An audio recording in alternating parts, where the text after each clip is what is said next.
You too. Okay, I'll listen to you later on tonight on my extra phone. You know me. I know. I'm about to I go can't on help. now. All right. All Have a right. good night. See you later on tonight on bedtime stories. Okay. Thanks a bunch. You're Bye welcome. bye. Bye bye. Bye bye.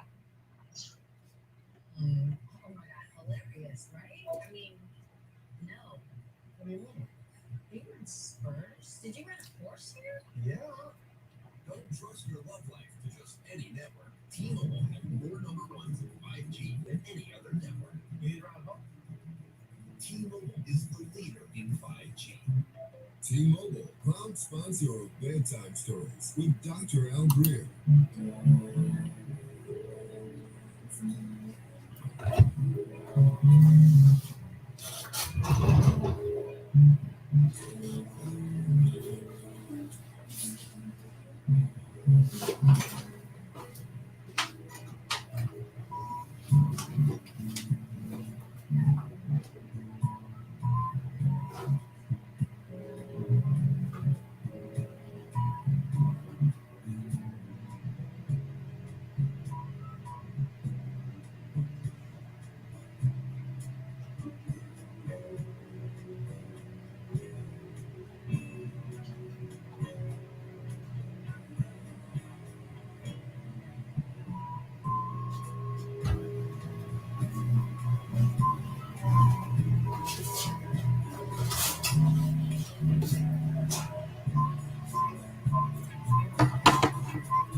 Good evening and welcome to Bedtime Stories, the show designed with the lovers in mind, where we put you to bed but never to sleep with the greatest love songs of all time, right here on WOSD Radio DV Chicago, WDLB Indianapolis, and Rainiel Media, the best music of your life.com. It's your Dr. Al Gray officially checking in. Good evening to Ralph the Hoove Liggins, who's my lead in on Wednesday. Also to Tracy Willingham. Yes, he's back. And Angie Martin Turner, my sister from another mister. Good morning, good afternoon, and good evening to everyone who is listening to the sound of my voice right now. Coming up in our last hour, we do a little thing we call foreplay. That's four songs by one of your favorite artists or groups, male or female. We also have a phone number that you can call in because right now we are streaming live. 773-675-2400. 773-675-2400. All right. Hopefully, we'll play one of your favorite love songs tonight to get you in the mood for whatever it is that you do when you're listening to bedtime stories. Let's kick it off with Lakeside and Say Yes with your peanut butter brother, Dr. Al Greer. This is Bedtime Stories.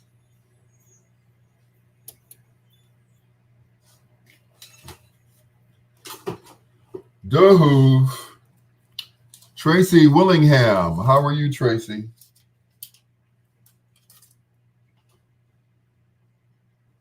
How is everybody doing? It has been a rough week for your hero. It has been a rough week, but I made it.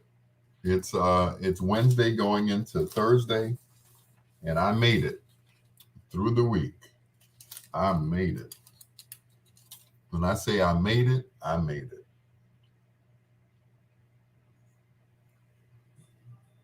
Because I come when Monday rolled around, I was like, okay, Lord, take the wheel. Jesus, take the wheel. And of course, they both did. They both took the wheel. And I couldn't have been more honored, more blessed by everyone who donated. Like I said on a previous broadcast, I said if I had it, I'd be giving out money to you guys. Because just because it's called pay it forward. And I had said that if I'd gotten a certain amount of money that I would start blessing somebody else. Well, I did. I reached about $100. Once again, I was like, I'm not begging, I'm just asking. And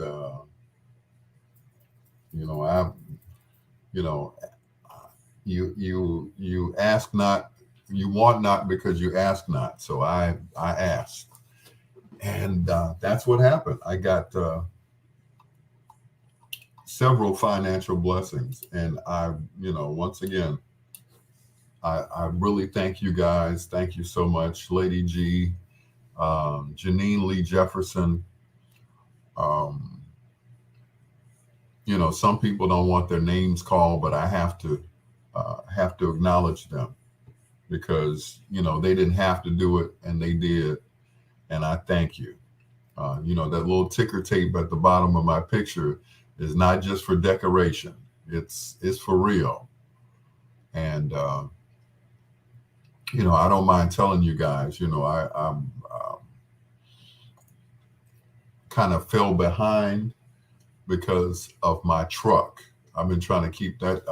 I've pieced it back together. It's got more new parts under the hood than a brand new 2021. So the only thing that I haven't changed was the engine. Everything else, transmission a couple of years ago, alternator, everything has been changed up under there. Timing belt. What else was it? Water pump. Everything has been changed on it. A few months ago,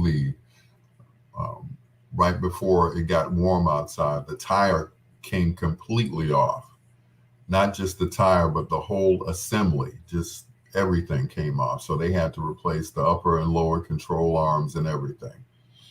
So I've been rolling up and down the expressway on a wing and a prayer.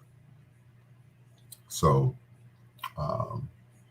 like I said, I'm not just asking just because. I mean, this truck is draining me. It is draining me dry, among other things, but I ain't gonna talk about that too, draining me dry. But that truck, I tell you, is as soon as the new year hits, or hopefully before then, that I will have another vehicle. I love my truck. I love my truck. I love my truck. But it's just not, it's not going to last.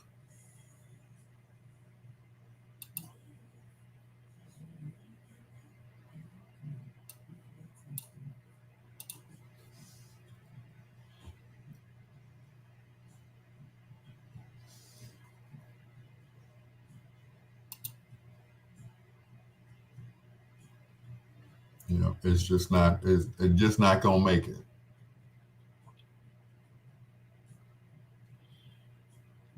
It's just not going to make it.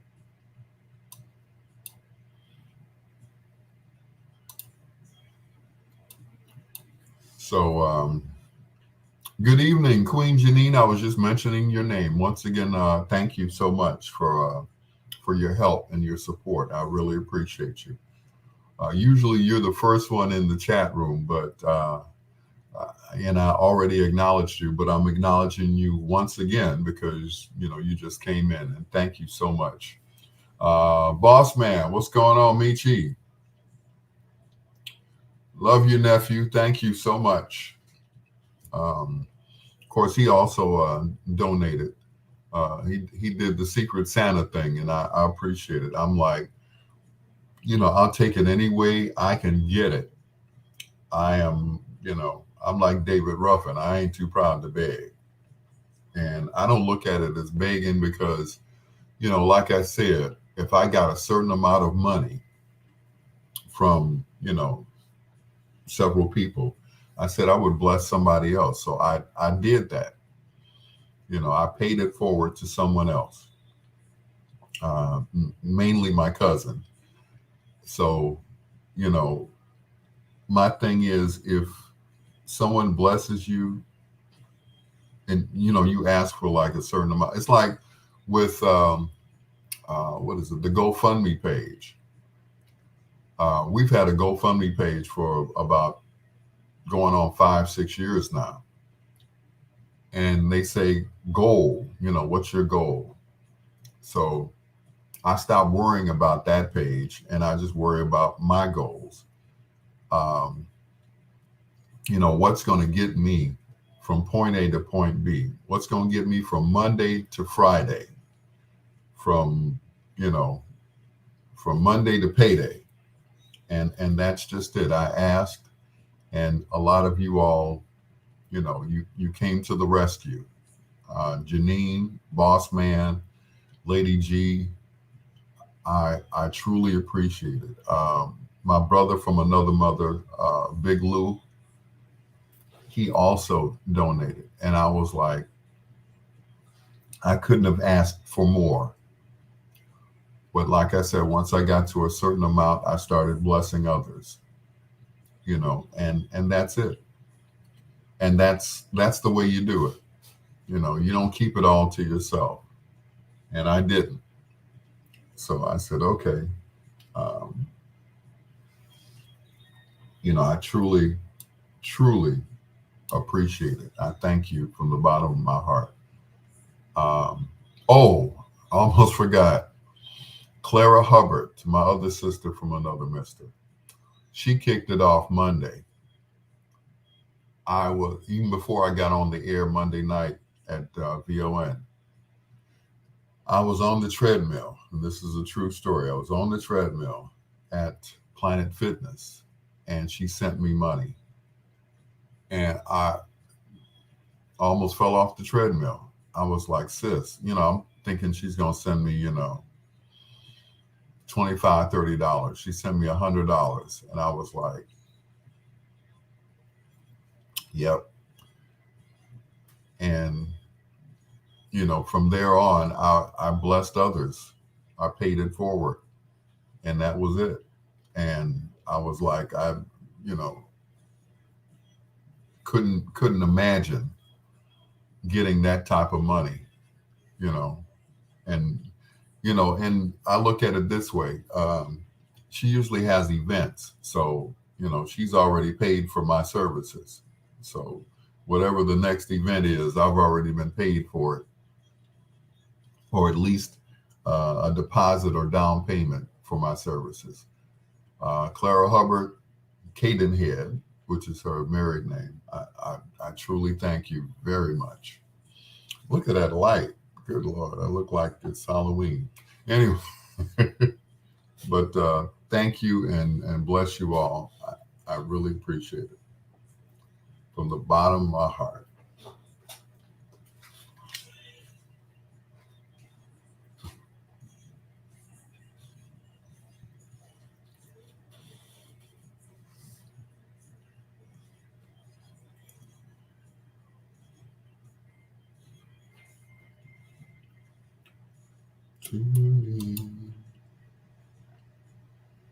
The OJs, and I want you here with me. To Dr. Al Greer, this is Bedtime Stories, the show designed with the lovers in mind, where we put you to bed, but never to sleep with the greatest love songs of all time. Thanking Janine Lee Jefferson, or as I call her, Queen Janine. I appreciate you so much. Thank you for the support you have shown me. I really appreciate it. She says, when you pay it forward, it always comes back tenfold, the Lord said. And that is absolutely correct. Um, I'm going to tell you all something, but of course, it's between you and me. And I had a conversation with my pastor on Sunday. And a couple of Sundays ago, it was his anniversary, his pastoral anniversary, along with his birthday. And they did not take up a collection for him at all. I was like, wow.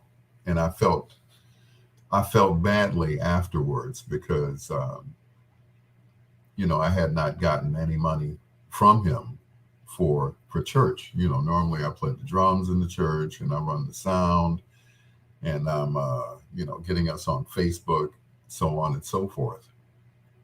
So he said nobody took up a collection for him. I was like, wow, that's not good.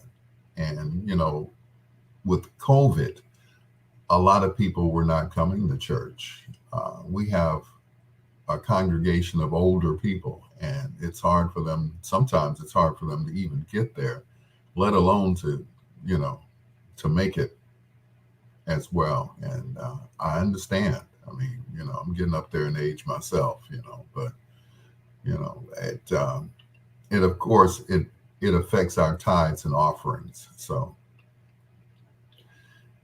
I understood, and I backed down. I said, okay, I'm gonna stand down. I'm gonna wait until next week, and maybe, he'll have something for me to bless me with.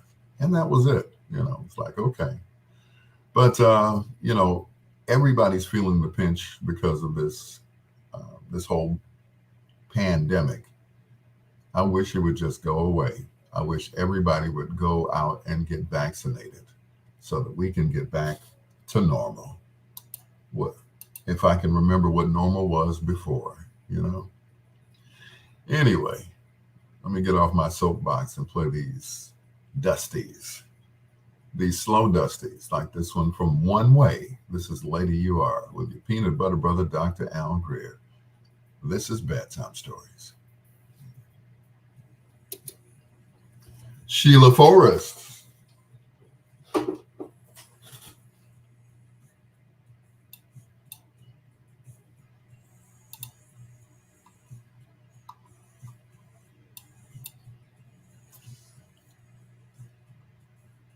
Mm-hmm. Yeah, everybody's been working at home, you know.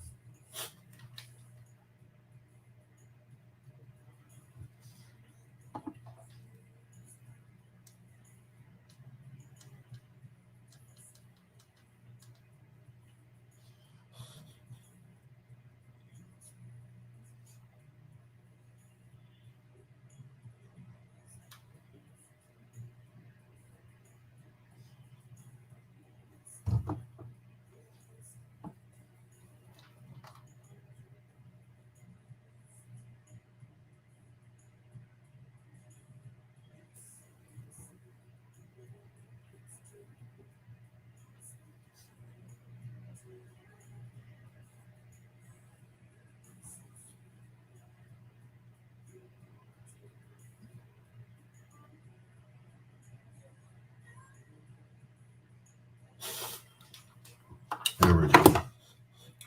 Queen Janine, Sheila Forrest.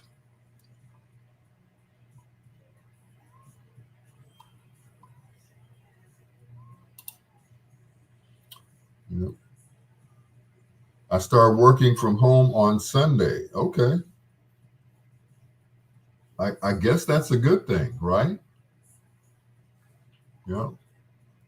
Especially, with the weather changing and everything. You'll be at home. That's all right.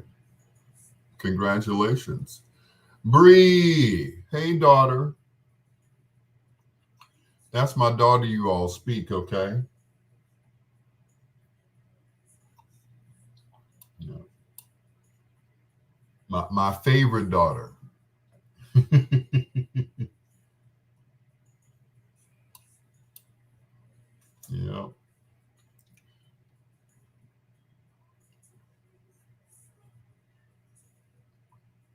Yep. There was a time where I had one of my daughters stayed with me.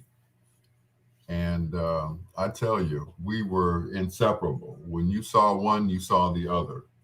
Well, that's me and Bree when we're together. It's like, can't nobody come between us. Uh-oh, it's the sister Teresa.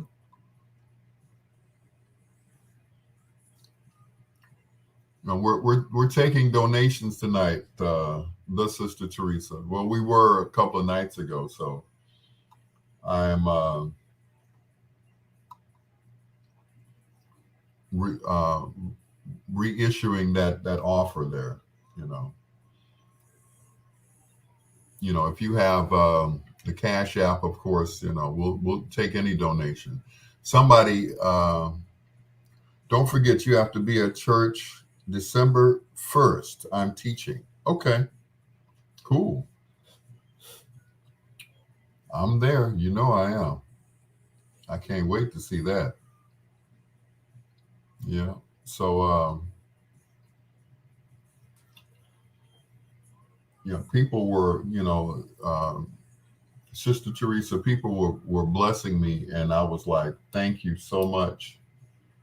I was in a little financial bind come Monday. I got paid on Friday and was, strapped for cash on Monday. And that it shouldn't have been like that. But I was like, okay. I look at it this way. You doing the birthday thing this year? Yep. I'm glad you asked. December 18th, I think it is. Hold on. Let me see. Let me use this computer because I don't take us off the air there.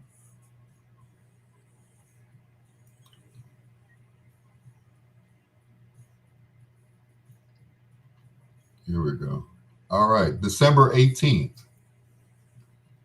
Same place, same time. 2544 East 83rd Street. The new look, the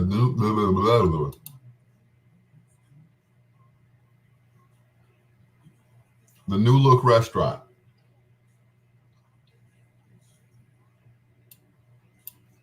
So it starts at 11. So yes, I'm doing the birthday thing again this year. Of course, because of COVID, I didn't do it last year, but this year, 11 o'clock, 11 to 4. Yeah, 11 to 4. So, or maybe to 3. I don't know if we go that long, but we're going to start at 11. And that's at 2544 East 83rd Street, the New Look Lounge, also known as the Next Level. So we will be there at 11 o'clock until 3 or 4, depending on the crowd. So I'm looking at getting out of there at 3. But, people keep coming in, then we'll keep the party going. So that's December 18th. So, yeah. Thank you, Bree. Yep, the new look.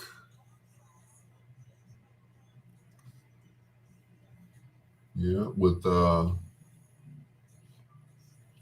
with Chef Nate and Brother Ted. So it should be a wang dang doodle all day long. So yeah, I'm looking forward to it. Like I said, last year I turned 60 and I thought, hey, I'm gonna have you know, a real good party, but it didn't happen. It just didn't, you know. But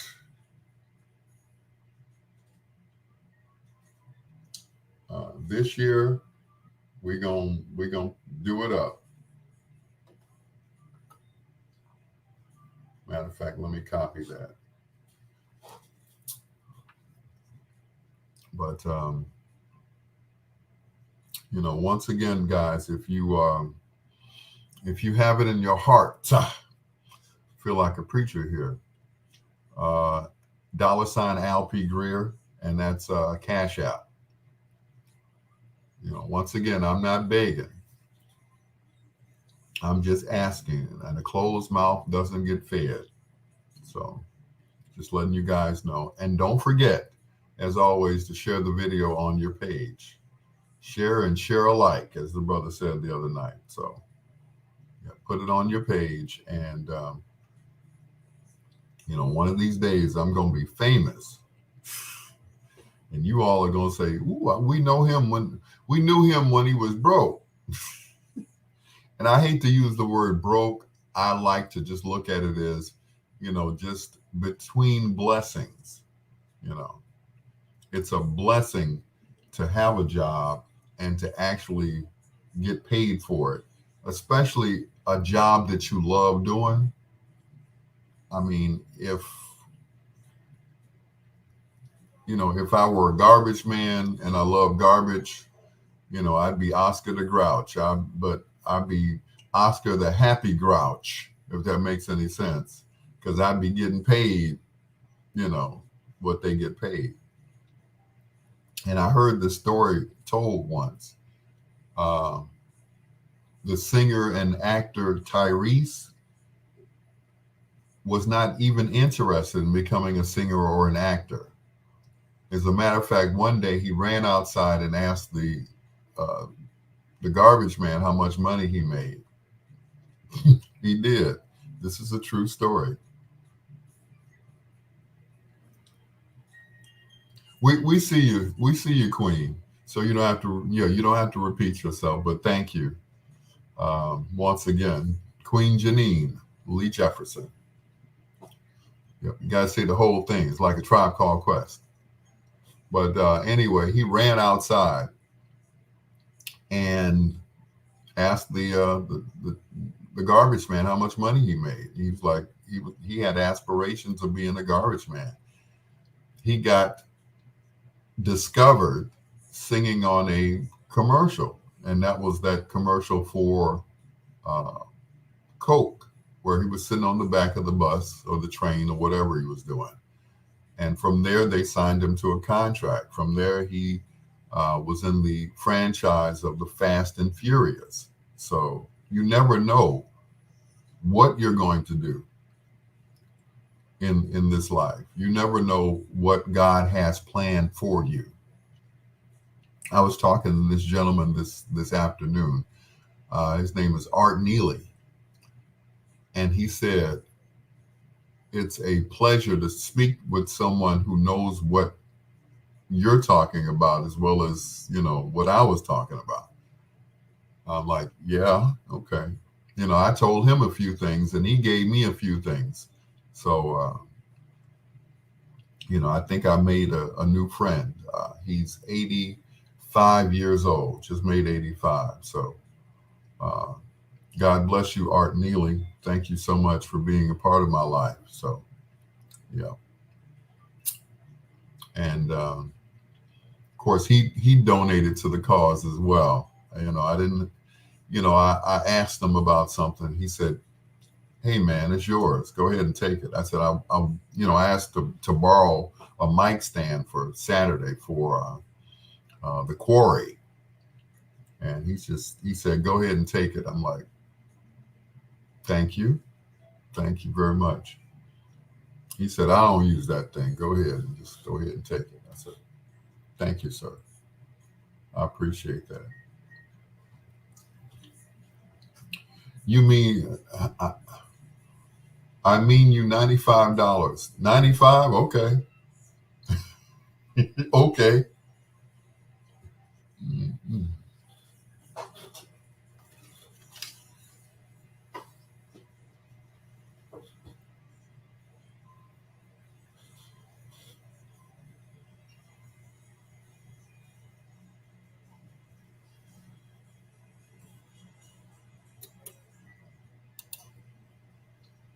Recorded in downtown Chicago. The Ohio Players from the album Skin Tight and Heaven Must Be Like This, right here on Bedtime Stories. The show designed with the lovers in mind, where we put you to bed, but never to sleep with the greatest love songs of all time, right here on the internet. Thank you so much to the Sister Teresa. Thanks for checking in. Also, Queen Janine Lee Jefferson. If I didn't mention you earlier, I'm mentioning you once again.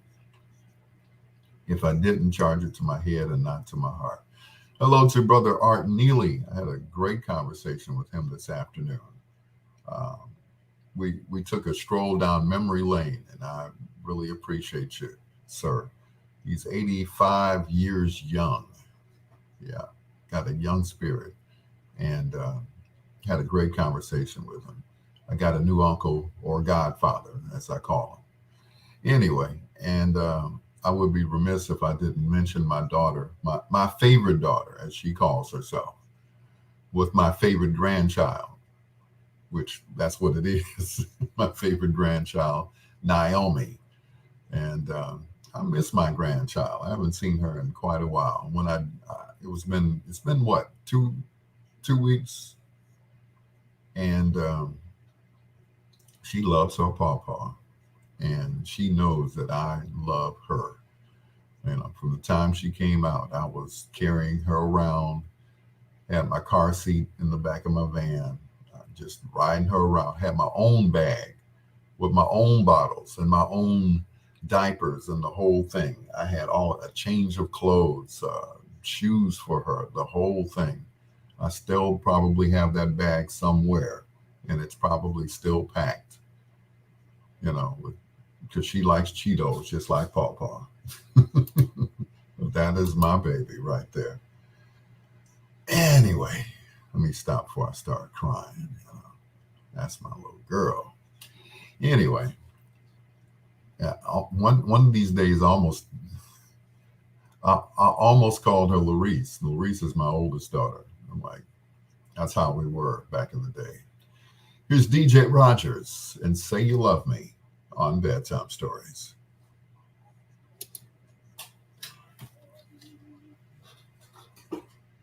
Queen Janine.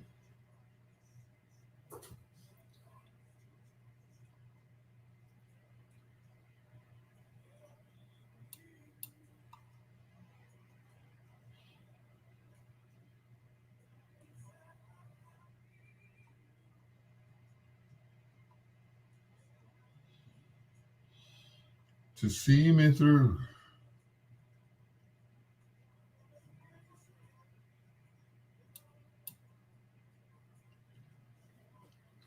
Yes, blessings come in many, many ways.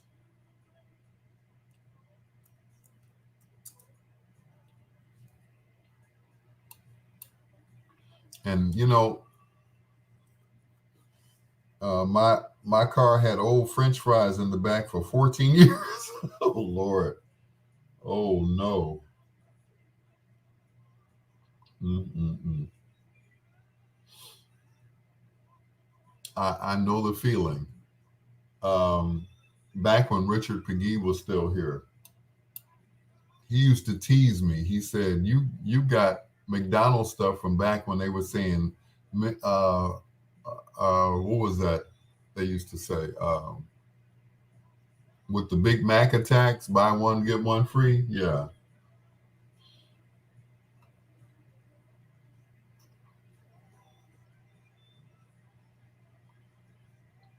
yeah. Thank you, Janine. I really appreciate that. That you know, like I said, it means a lot to me. It really does.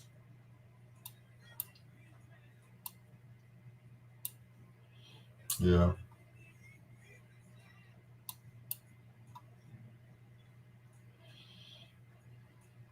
means an awful lot to me. I pride myself in being the nicest person that I can be because, um, how can I put it? I was not nice. Thank you, Shanita. Thank you. You know, I was not the nicest person when I was a younger adult. You know, I'm finally getting it right. You know, I was not a nice guy at all, but I'm trying to make up for it now. And I think um, what did it was not only fatherhood but grandfatherhood. I think that had a lot to do with it. Um, like I said, you go through, I guess, a metamorphosis. Like Angie said, very arrogant back then. Yeah, I was. You know, and not so much arrogant because I hate that word, arrogant. I just didn't talk to everybody. I just didn't. If I didn't know you, I didn't talk to you. And people mistook that for me being arrogant, and it had nothing to do with it. It's like, if I don't know you, I'm not going to speak. Now, once I get to know you, it's a different story. Um, but they thought, and I guess it had a lot to do with the way I look.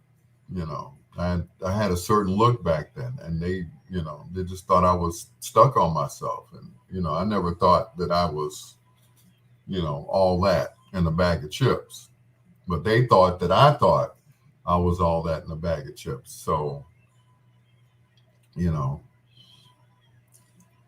they later on changed their story. We thought you was stuck up, man. It's like, no, I didn't know you. You know, they said it was almost like I was looking down, over my glasses at them or down my nose at them, but I just didn't know them. Holly Jennings, good evening. Latanya Lynn Garrett. Hello, Latanya.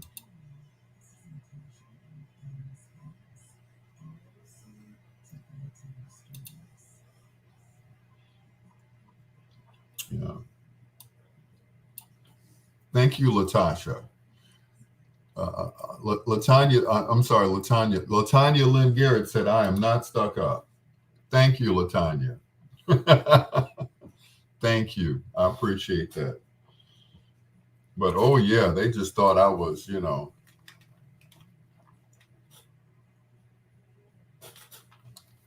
they thought I was too sexy for my shirt, or that I thought that I was too sexy for my shirt. I'm like, oh, no. Mm-mm. Y'all got it all wrong. That's not even me. Angie said, but time changes things. Yeah, well, I was, and I told this story the other night. I forgot who I told it to. I said, I ended up back in church. When I was younger, I went to church. Um, yes, I was. I was at the wedding for Redmond. Yes, I was. Back in the day, I went to church voluntarily. I stopped going for personal reasons, a lot of personal reasons. I just stopped going because I thought that Janine said I was too sexy for my clothes. Yeah, I stopped going to church. I felt like there were hypocrites in the church. And I just didn't want to be dealing with these hypocrites. I thought that, everyone who went to church was saved, sanctified, and filled with the Holy Ghost. But it's not always the case. You know, Sometimes church is a place where people gather to just be with other people that one day a week, and then they don't see each other for a whole week until next Sunday, and that's it. And they, oh, I'm glad to see you, and oh, God bless you. And like, what happened after Sunday? They don't talk anymore, and that's just it. But you know, I was guilty of that as well, and I don't have everybody's phone number, but my pastor, and he has everybody else's phone number. So whenever he includes us on a group text, I said, how's everybody doing? What's up? Hey, I'll be there or I won't be there. Like on Thursday when they have Bible study, it's like, I'm not Ray Parker Jr. I can't be in two places at one time. So, but I told this story the other night. I forgot who I told it to, but I said I ended up in church for the wrong reason, but it turned out to be the right reason. I was chasing a young lady, and I chased her into church, and I joked and said the door closed behind me, and that's a true story. She stopped going to the church. I ran up behind her thinking that, if I go to church, then she'll like me. She'll date me. I'll be worthy of her if I went to her church and joined. And I did. And something came over me the day that I joined the church. This was back when we were on 77th in Maryland. And something just came over me when I joined the church. When they had the altar call, and I went up there and I started crying. Last time I had cried was when, hey, Jerry, Jerry D. Martin Redmond. All right, girlfriend. That's my niece. Hello, Jerry. So, once again, I went to the church and I ended up staying. And that was it. And that was like 8 years ago or longer.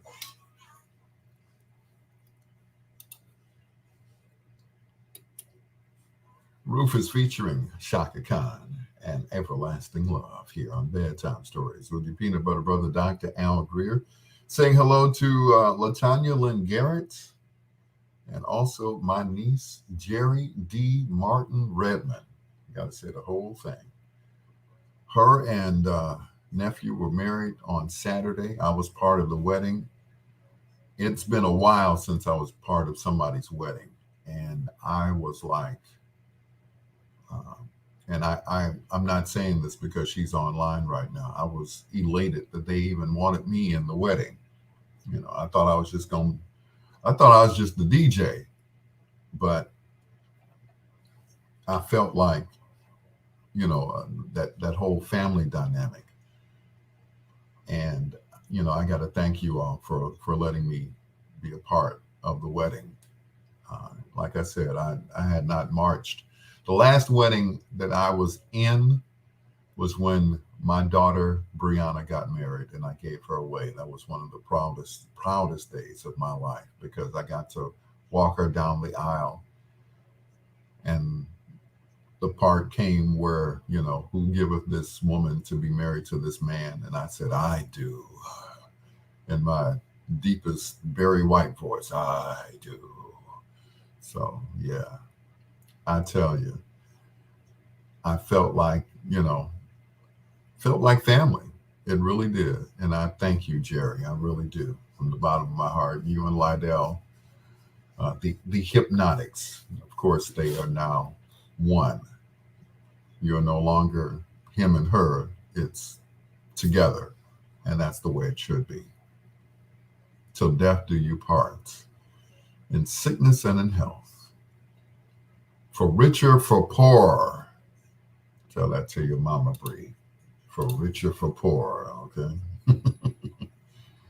But she said, I was happy you was a part of it, and you are family. Thank you, Jerry.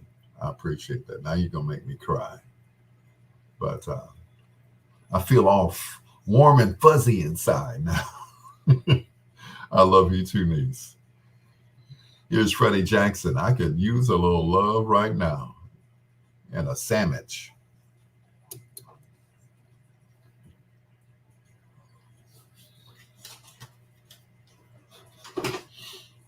Mm-mm.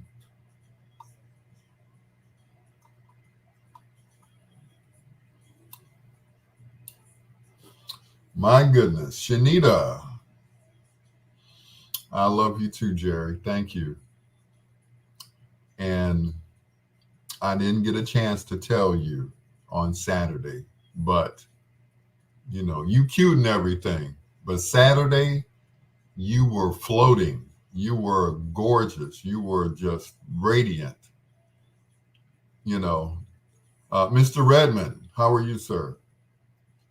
You're so in touch with your emotions. That's awesome. You know, I was trying. I know you do. I got them. I'm driving around in them. Yeah. Come here, crybaby. See, I was trying not to look at Lydell because he cried the whole time. And when it came to that point where, you know, you all kissed, I lost it.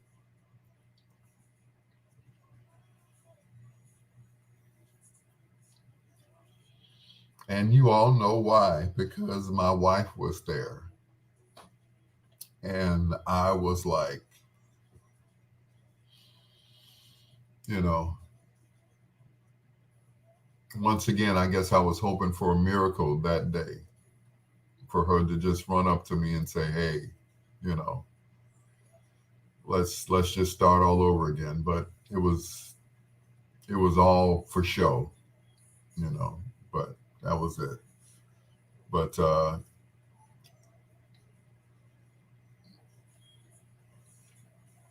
you were beautiful. You still are, but you were just gorgeous that day. And the whole time you you looked at him, you never took your eyes off of him, except when the preacher asked you, you know, say I do, and you did your thing. I was like, that's why I put that mic there, because I knew you was gonna do your thing, and you did. But you never took your eyes off of Lydell. You never took your eyes, and he never took his eyes off of you. And I was like,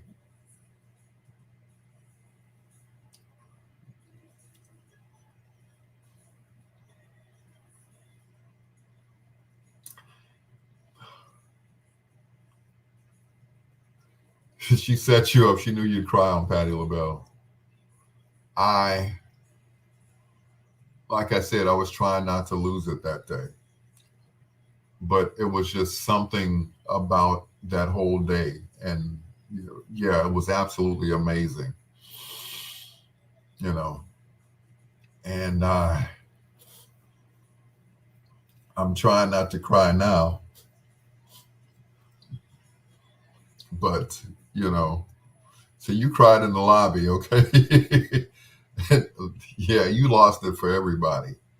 And I'm trying not to look at you, and she's looking at you, and I'm looking at you know, and I'm looking at you, and you looking at her, and I'm like, did you do the ugly cry? I did. I At one point I put my head back, and it was like the tears just rolled off of my cheeks, and I was okay after that. But it reminded me of the day that Kimberly and I had gotten married, because that's the way she looked at me that day. She didn't take her eyes off of me, and I didn't take my eyes off of her. And for her to be sitting behind me, it was just too much. He didn't know that the song was coming on. Yeah. But yeah, you know, I fought it for as long as I could. Yeah.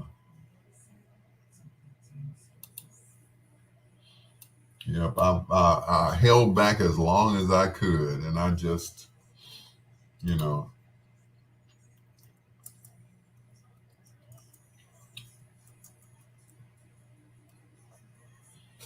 yeah. I tried and I tried. I thought I had to get a tow truck to get you up off the floor after that dance move. Ah, you know what? When I went to my fifth job, as I call it, um, uh, Della and Robin were playing the video in the store, and I was like, you know, I came in right as they were looking at it. I'm like, oh God. I'm like, oh boy, so they had a good laugh on me, as they didn't know I was, I guess that limber. I don't know, but I didn't know what I was gonna do. I just started and then ended up on the floor. I'm like, okay, I had to kind of recover. Uh, hey, First Lady Sandra Harper Dorsey. She said, yes, I have that on video. Good Lord. Who doesn't have it? I'm the only one that doesn't have it. Everyone was laughing at you. I know they were. They're like, look at this old man. He ain't going to be able to get back up. He going to be sore the next day. And sure enough, when I got on that drum set on Sunday morning, my legs were stiff. I couldn't even do my bass pedal and my hi-hat. I was like,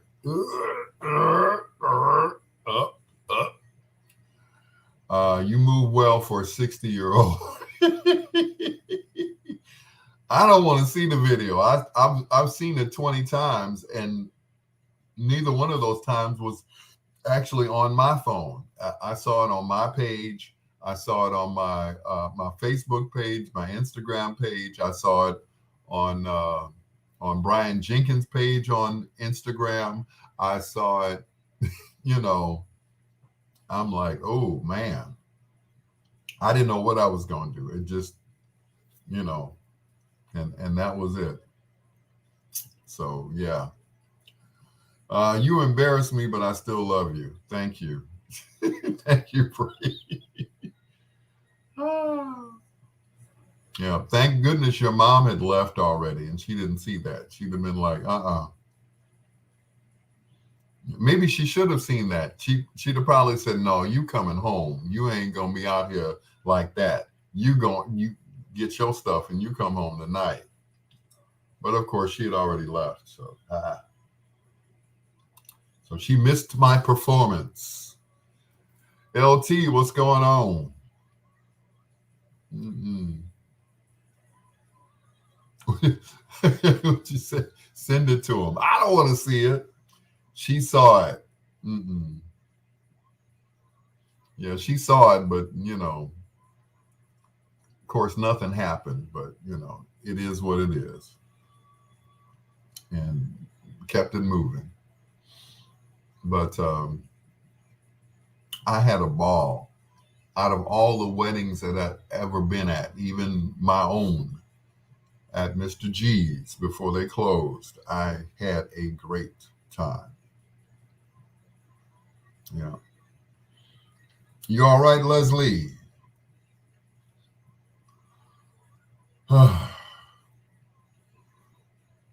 You say, hey, Red.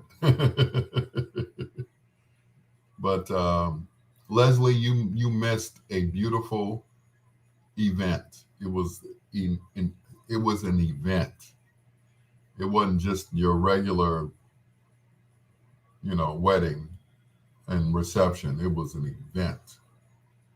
It was, and I'm not saying that because I'm a part of it. I could have been a fly on the wall.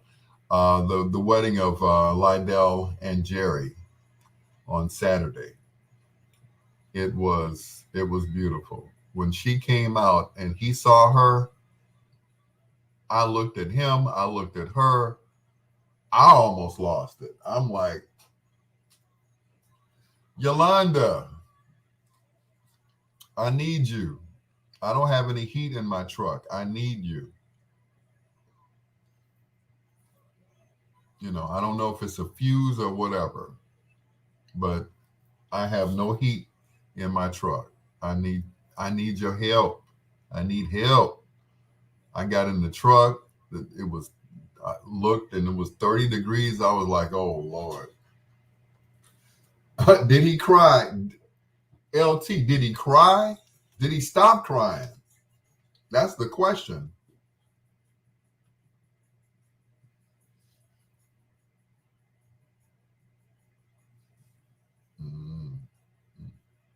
That is my sister from another mister. That's my girl. Selena Johnson, if you play your cards right here on Bedtime Stories. With your peanut butter brother, Dr. Al Greer. Hello to my niece Yolanda, also to Lydell and Jerry Redmond. And once again to my daughter Brianna, thank you so much for being on my live. I appreciate you guys so much. Coming up in our last hour, we're going to do a little thing we call foreplay, but I got to talk about that wedding from Saturday. It was not just your average wedding. It was an extravaganza. It was an event. And I was glad to have been a part of it. And I still am. I'm still reeling over it because it was so emotional. It was a very emotional day. Of course, Jerry and Lydell, did their, um, they did their thing. They said their vows, and I was like trying to choke back a cry. I mean, it was just beautiful. And LT just asked, did he cry? Did Lydell cry? He cried, especially when he heard this song. This was it. This did it for him. And it did it for me as well. Here's Patti LaBelle, You Are My Friend, on Bedtime Stories.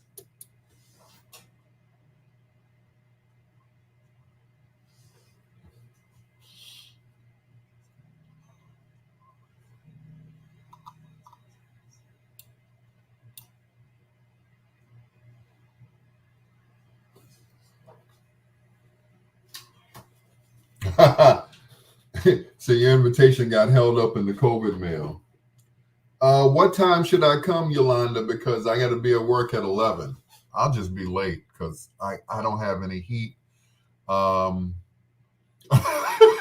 You crying. Shit.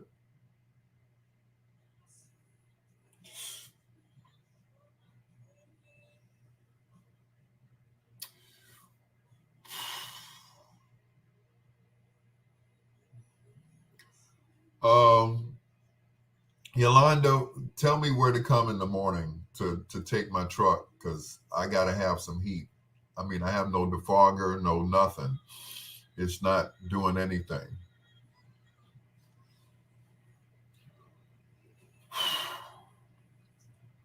Okay. I didn't think that was going to happen tonight.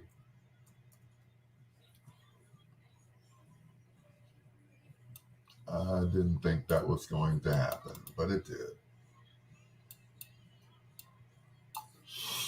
Woo! Yeah, me too. It's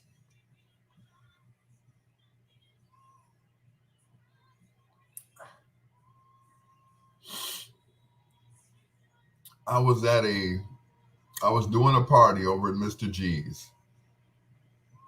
It was a young lady's birthday party. Her and I went to the same school and everything. That's where they met. That's where she met her husband. Her husband had passed. Somebody asked me to play You Are My Friend by Patti LaBelle. She heard, no, that wasn't the song. I'm sorry.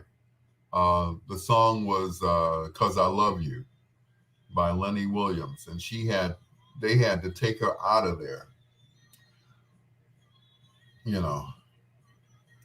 Text me about 8 o'clock. I'll be at work. Oh, okay, cool.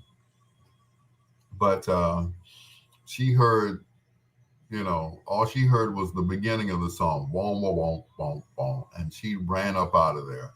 I said, what did I do? She said, that's Nikki's song that Rick used to sing to her around the house. I was like, I didn't know. So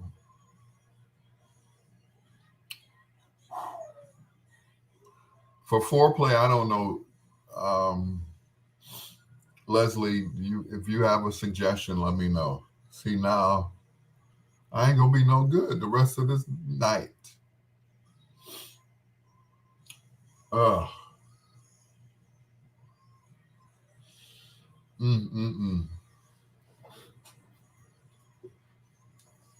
But Jerry, you got him good. got him good. I was like, wow, you know, one of the toughest guys that I know. You brought him to tears. You brought him. I'm like, wow.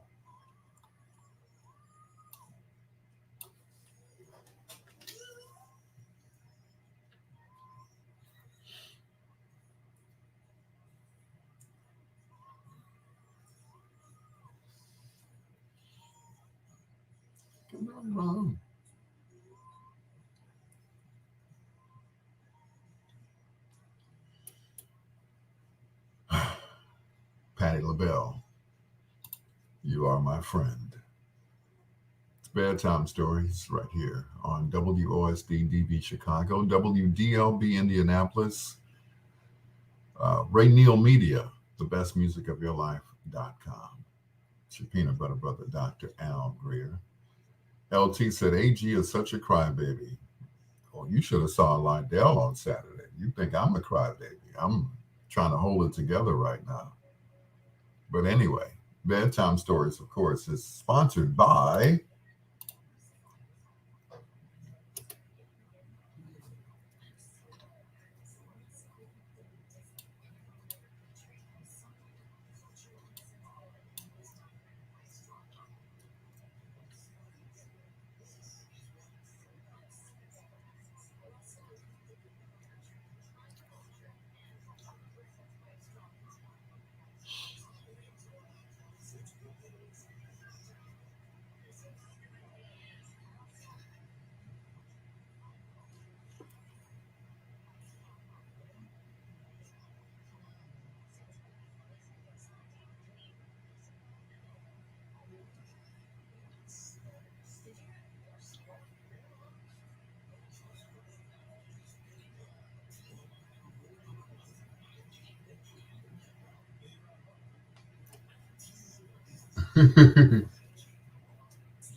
Yes, they are. It is Bedtime Stories with Dr. Al Greer, like Dr. Al Greer just said. Um, Once again, congratulations to Lydell and Jerry, who were married on Saturday. I'm still crying over it. I felt like I was getting married. I got a haircut and everything. I I did my beard, you know, got my suit all ready. Of course, I had to go get it tailored. I got it that morning, and I put it on at my fifth job over at Big Time Menswear in River Oaks. Shameless plug, I know, right?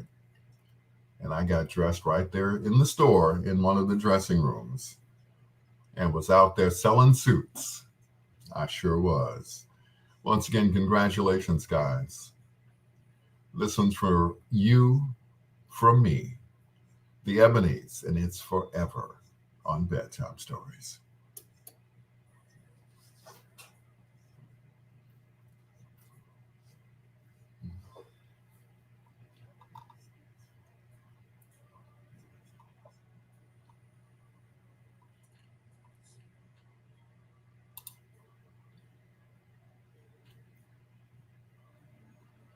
Um,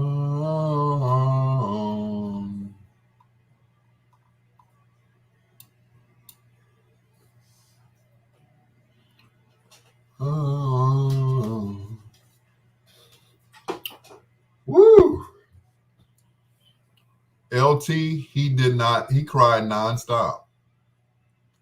He cried nonstop. I couldn't stop looking at him, and I couldn't stop myself from crying. I'm trying to be, I'm trying to crack jokes. I pull out my phone. I was, looking back at Kimberly, but whew,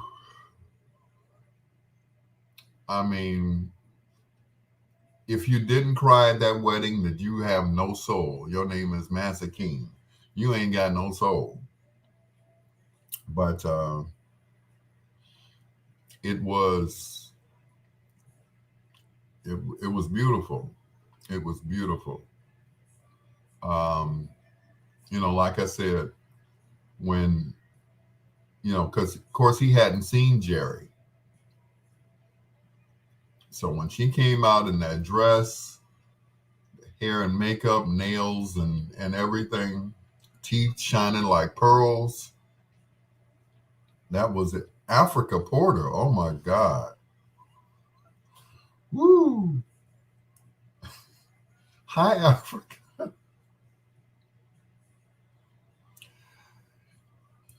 Hi, Africa Porter. How are you? Ooh, be still, my beating heart. Mm-mm-mm. I don't mind telling you, Africa. Every time you're around, I cannot breathe. Remember the movie Boomerang when Eddie said, I can't breathe without you.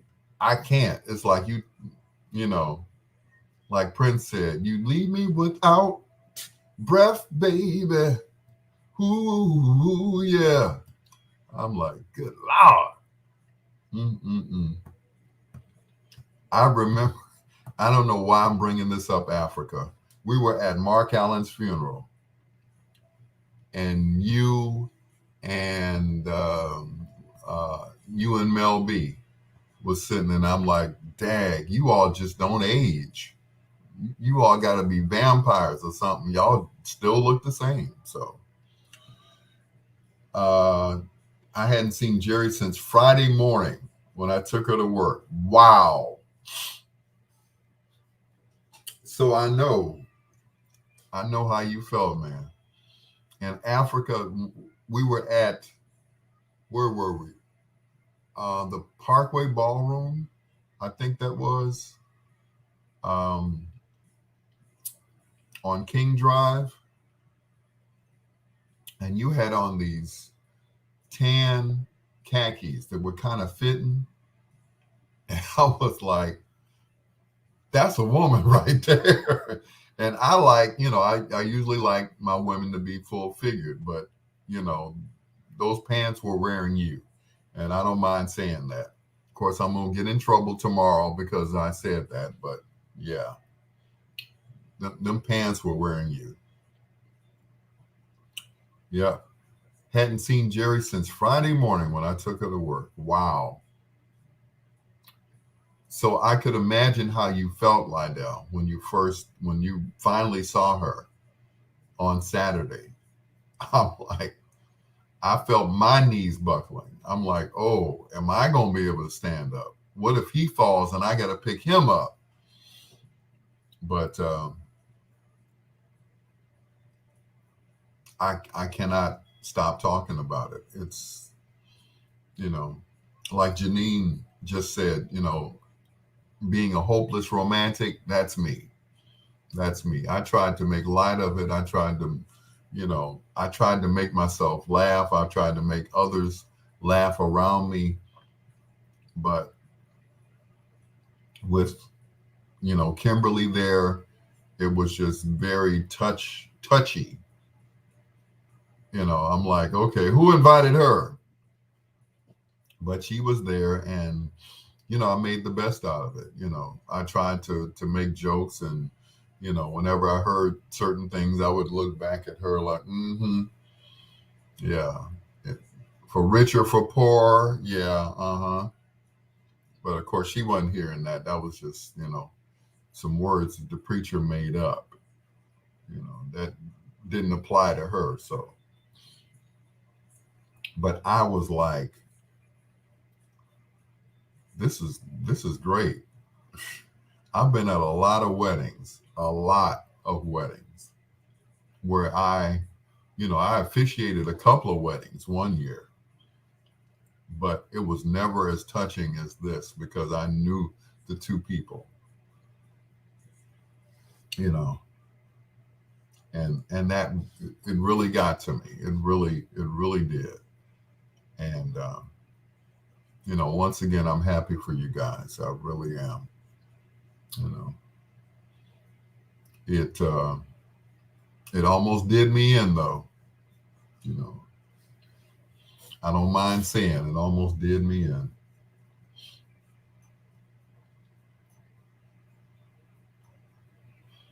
Almost ran back there and asked Kimberly to marry me again. Almost.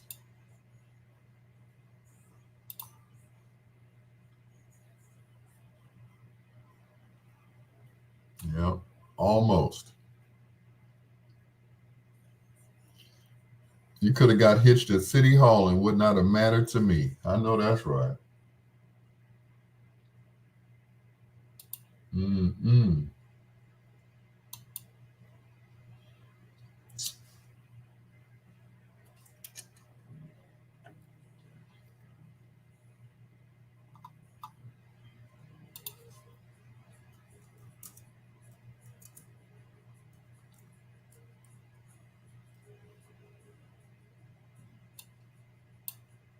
Mm-mm.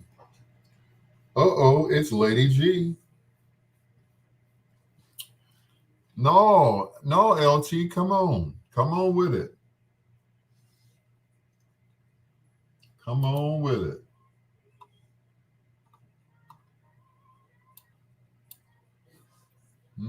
Spit it out.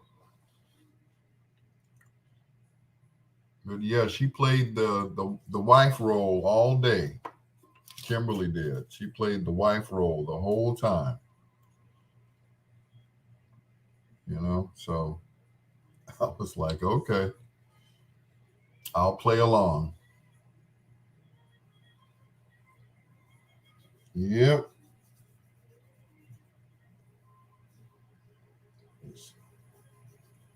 Yep, she was definitely playing the wife role. I felt like I was on, what's that, One Life to Live? Is that the one with Erica Kane on it? I was like, yeah. Catherine Flowers. Hello, Catherine. Lynn Rowe, what's going on, stranger? Yep. Yeah. I'm trying not to scratch it. I'm putting ointment on it. Yeah, I'm good. Um, good evening, Catherine. Good evening, Lynn Rowe. Thank you so much for joining us. Catherine says she's going to be here on Thanksgiving. Cool. Can't wait to see you. Lynn Rowe, what you know? But, once again, back to the donation part of the of the broadcast. Thank you so much, Lady G, Queen Janine Lee Jefferson, Boss Man, whose name is Demetrius. Thank you all so much for your donations. I made it through the week. I did. Catherine said, I'm not cooking, my aunt is. That's fine. Lynn Rose said, stop in to say hello. Hello, everyone. Thank you, Lynn. I appreciate you. As I know you probably have to get up early in the morning. Find me another lover.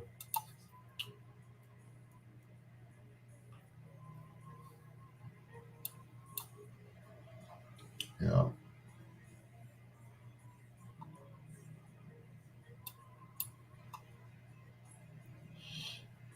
But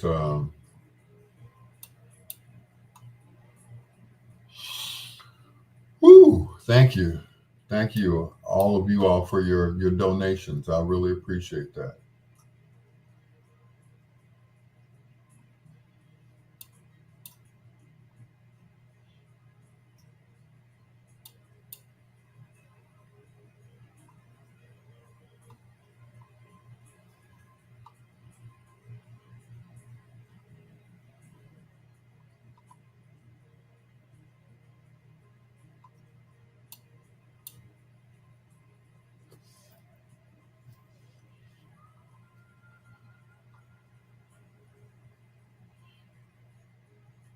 I'm going to order those Glover's products for you from Amazon. Thank you. Darnell Gregg. I know I can get a donation out of Darnell Gregg.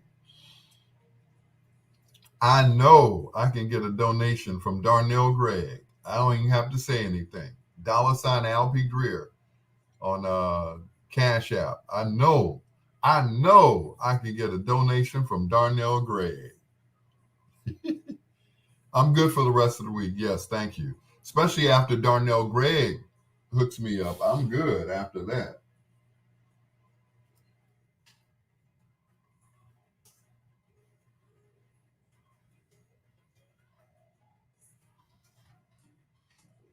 Yep.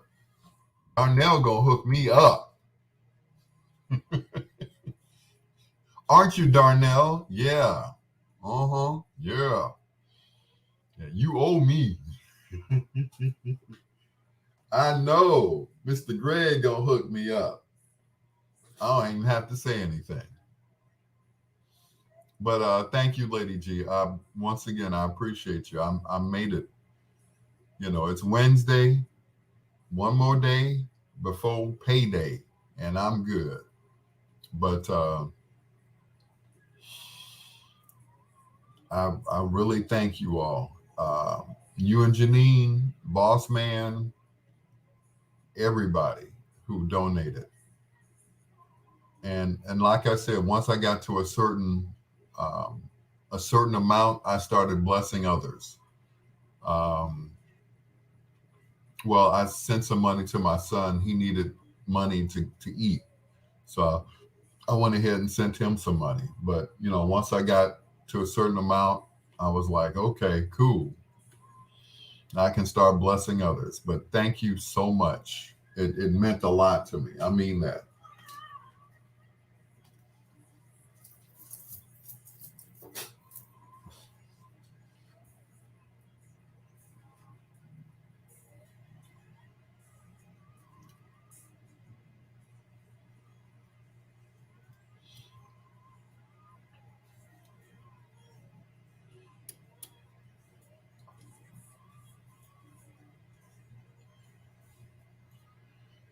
Featuring some of New York's finest musicians: Cornell Dupree, Eric Gale.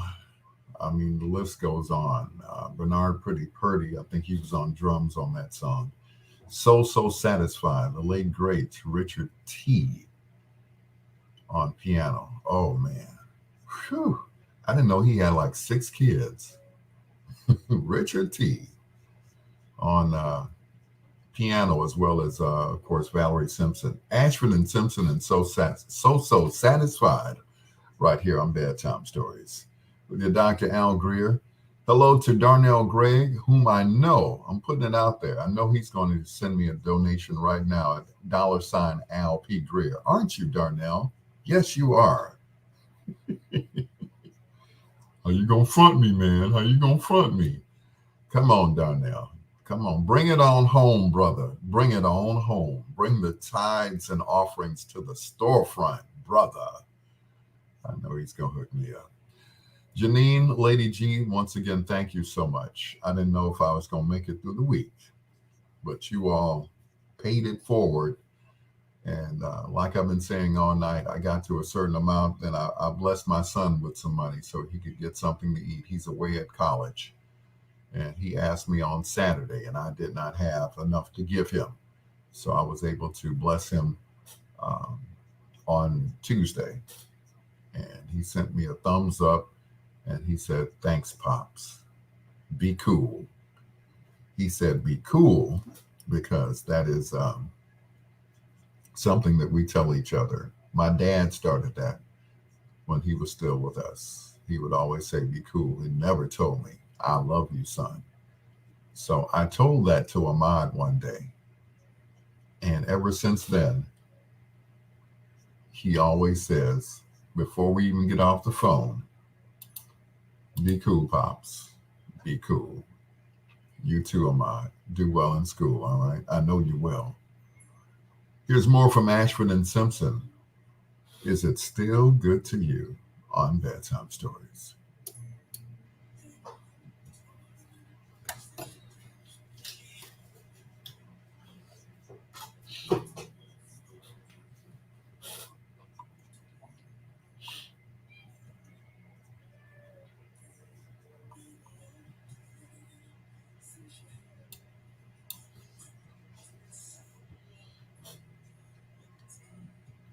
Ain't nothing like an "I love you" though. Well, LT, Daddy wasn't like that. He just wasn't. My dad never hugged me. He never told me he loved me. He never said he was proud of my accomplishments. He told everybody else, though. He told everybody at his job. He worked at John Hope Middle School on 55th and Low. And the day that I got off the air that day at 1390, I never will forget it. And I went to see him at work. And I walked in there, you'd have thought I was Michael Jackson. Everybody was like, man, he talks about you all the time. Who talks about me all the time? That guy there? Oh, no. Said he talks about you all the time. He says he is so proud of you. I said, he never told me that. I'm looking, I'm like, really? My father never told me that he was proud of me. All of my accomplishments. He listened to me at work on his little radio. I'll never forget. He had a little Panasonic radio. And he would listen to me on the air when I was at 1390. I didn't know. I thought he was just at work. And he was at work listening to me. And like you said, LT, ain't nothing like an I love you, though. But that just wasn't his style. That just wasn't his stilo. He didn't get down like that. When I graduated from high school, we were at the Erie Crown Theater. I never will forget it. And he gave me a pendant which had my astrological sign on it, which is Capricorn, and had a little diamond in the middle. And he gave it to me. And that's it. Brother Ron, what's going on?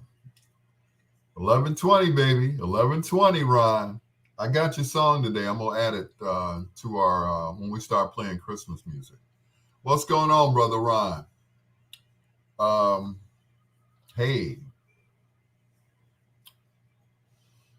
Yep, he never said those words, I love you. So, and I'm thinking that they were never said to him. So that way, that he couldn't, he couldn't utter those words. He just couldn't.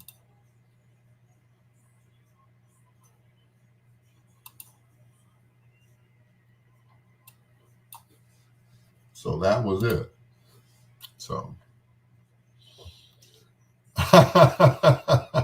you got me crying when this is still good to you. That is, that is the ultimate question.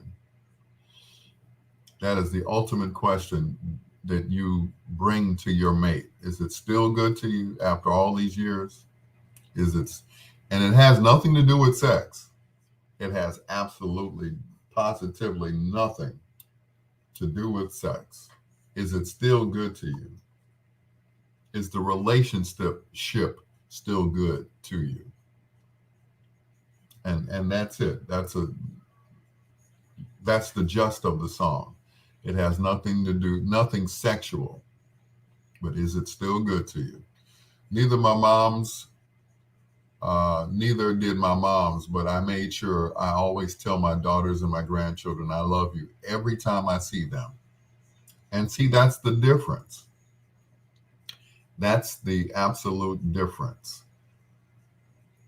You have to let your children know how you feel about them. You got to let them know. You got to let them know.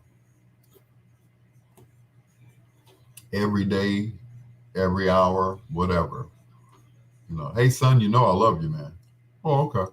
All right, me too, Pops. Okay. You just have to let them know, because later on in life, and they say, I don't think you love me. Hell, I told you I love you every day of your life. And my dad's thing was, well, when you walk into a room and you turn the light on, that's my I love you, because I paid the bill. You know, when you play a record and it goes around, it's because of the electricity bill being paid. And that means I love you. I said, I'm like, that ain't enough. That ain't, I want to hear you say it. He never could say it, and he never did. You know, he never told me that. And that's right, Lady G, life isn't promised. He never told me that. But towards the end, I knew he did, because he couldn't say a word. You know, all he could do was just blink at one point. And that was it. You know, that next day I got the call. I went there and I saw my dad take his last breath. Everybody left the room except me. I said, let me have my moment with my father. And I said, I know you hated to say it, but I'm going to say it for you. I love you. And I kissed him. And when I did, I think Mom or Chris had opened the windows, and the drapes were flying. It's like, it was almost like in a movie. The wind came through and hit those drapes, and that sun shone through that window. And I was like, yep, he made it. He made it. He made it to heaven. And that was it. When my son walks into the room, or when I picked him up from school, he always came to a stop, and all focus was on him.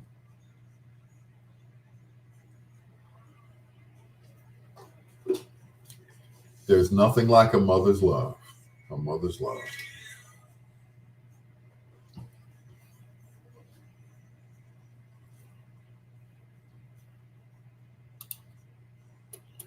He was born Barry Eugene Carter. That was it.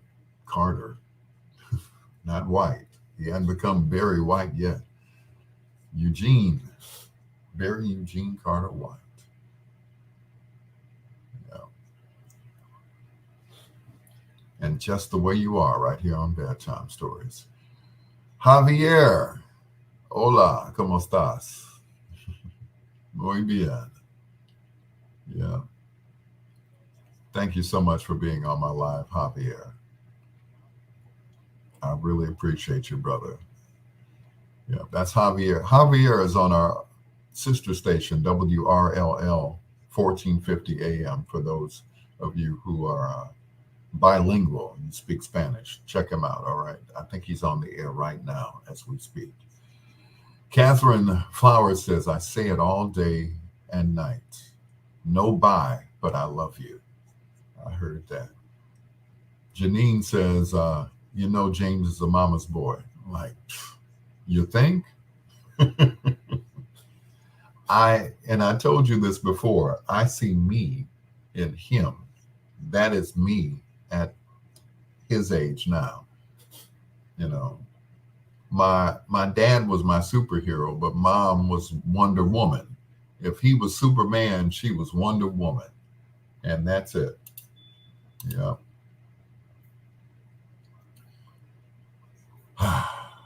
We lost another great one. Ronnie Wilson. If that name doesn't sound familiar. His brothers Robert and Charlie. Charles Royce Wilson, to be exact. We just lost him a couple of days ago, as a matter of fact. He had a stroke and never came out of it. They said he died with his woman, his wife, by his side, that is, holding his hand. This one's for you, Ronnie. Here's Yearning for Your Love from the Gap Band.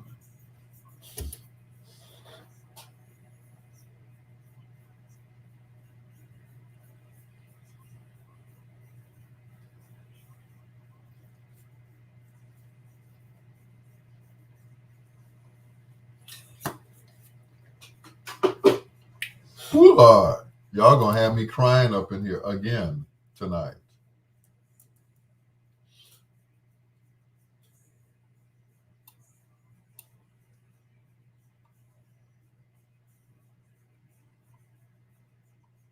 Y'all gonna have me crying. Catherine said, I got 4 mama's boys. Yep, rest in peace and power. Tonight has been a deep and an emotional show. Absolutely. You know, I cannot.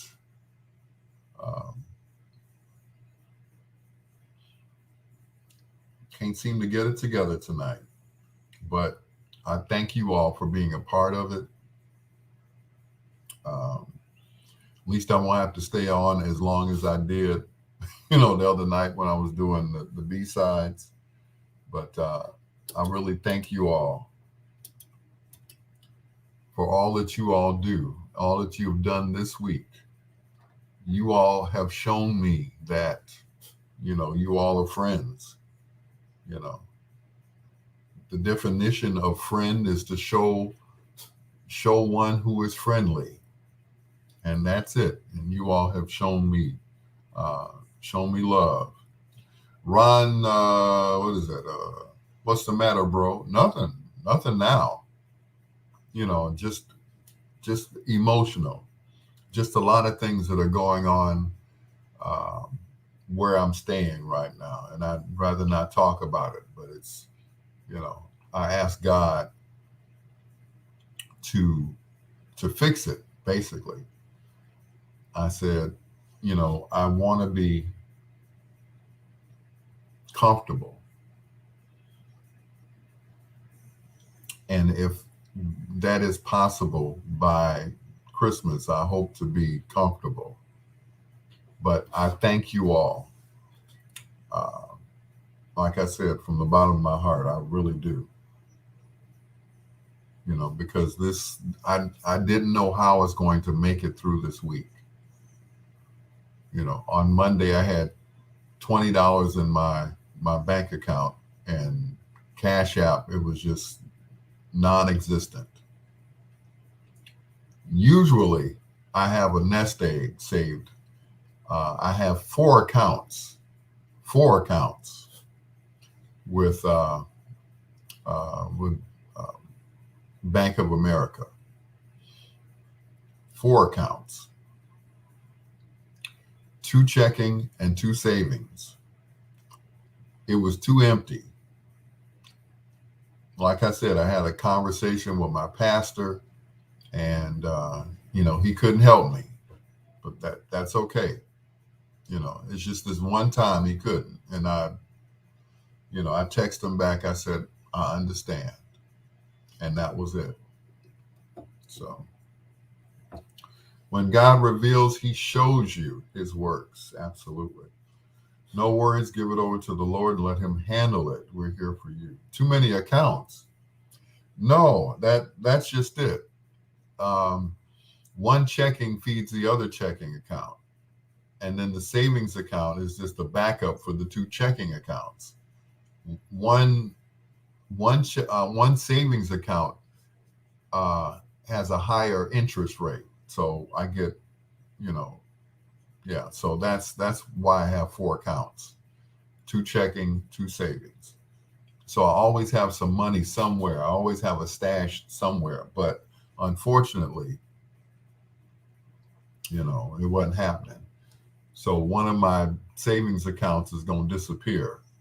I'm going to cancel one of them and just have, I'm an accountant. I need to school you. Well, when I signed up for Bank of America, they automatically gave me, they gave me a checking and a savings because of the check that I gave them. So they put, half and half. Half was in savings and half was in checking. But that was my own doing it, opening another account. another checking account. So that was it.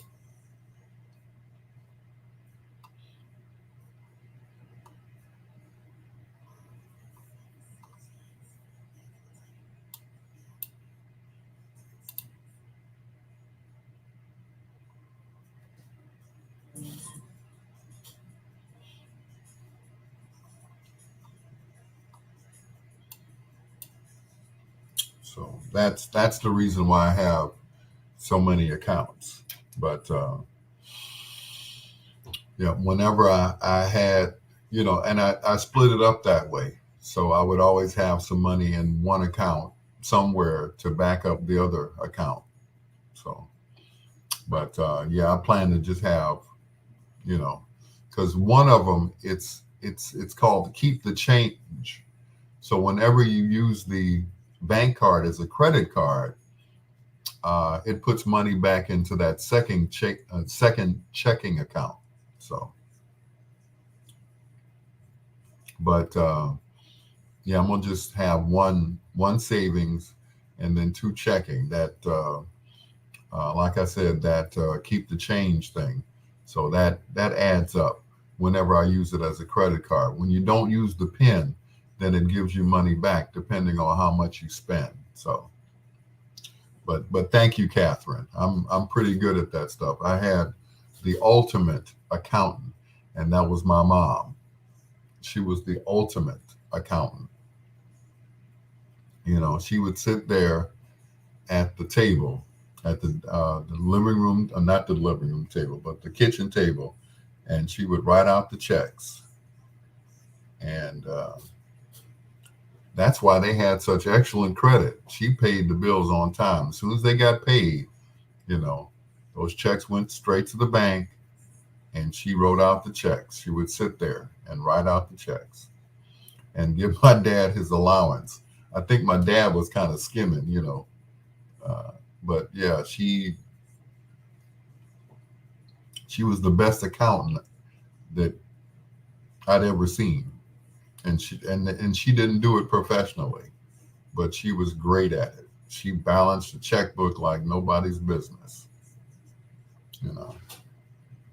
Yeah, she could balance that checkbook, I tell you, and she did a great job at it. You know, she truly was the best, and I learned from the best. You know, I absolutely learned from the best. I can tell you how much money I have in each account. In both checking, zero. In both savings, zero. Yep. So yeah. But I have money on my Cash App card, or Cash App account, I should say. But otherwise, yeah. This doctorate under my belt, I can show you a better return, but I will let you be great. Well, I'm always open for, suggestions, so, but right now, you know, you have to have some to, credit cards can be the devil. That's why I only have one card. I had four. I have one card, and I don't use it unless it's an emergency.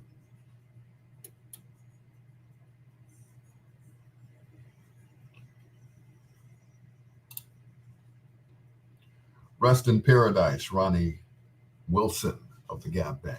That is old-fashioned love right here on Bedtime Stories. With the Peanut Butter Brother, Dr. Al Greer, just 20 minutes ahead of foreplay. Now, we don't have a foreplay artist yet, but I'm sure somebody will come up with an idea before we get out of here. Before 11 o'clock Central Standard Time. Thank you so much to all those who are listening right now, not only on bigsradio.com, but as well as thebestmusicofyourlife.com. I really do appreciate that. Thank you so much. And we do accept donations around here. Don't think that because I'm in radio, I'm making a whole lot of money. Don't think that. As a matter of fact, I don't get paid for this show except through our sponsor, which is T-Mobile. They pay once a month. So the other 30 something days, I have to fend for myself, but they pay once a month and they pay well once a month. Big ups to T-Mobile, a proud sponsor of Bedtime Stories with yours truly, Dr. Al Greer. We were talking about credit cards and all of that stuff. At one time, I think I had like four credit cards. I have one credit card, and that's it. One. And that's only for emergencies. And it's got like a $500 limit. And I use it in emergencies only. That's it. And I pay it on time every month. Faithfully. Capital One. What's in your wallet? Here's Rolls Royce on Bedtime Stories.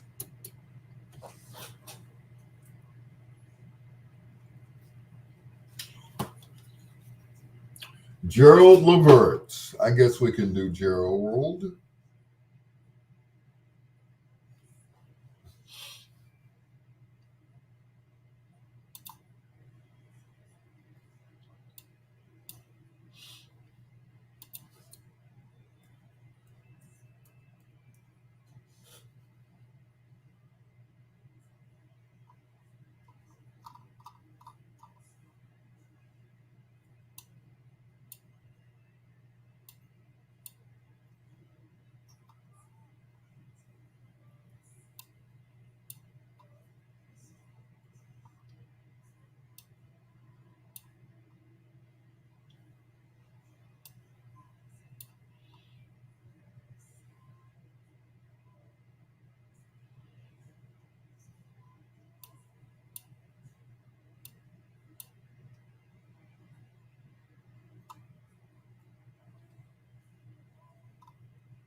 Mm-mm. Did you say Jilly from Philly? Oh, we got Gerald Levert, so we'll do that. You got that love, deep as it goes.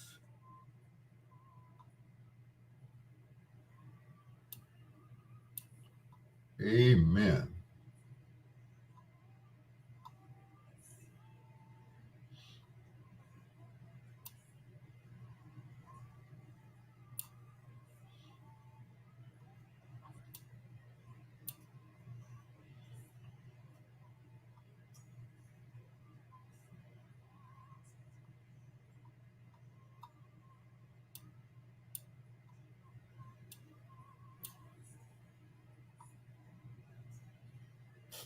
Mm-mm.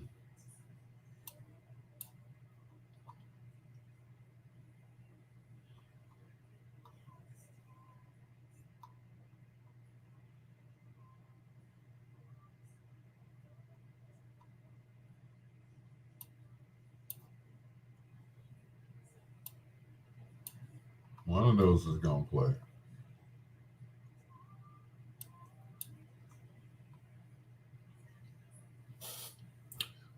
Yep, Gerald it is.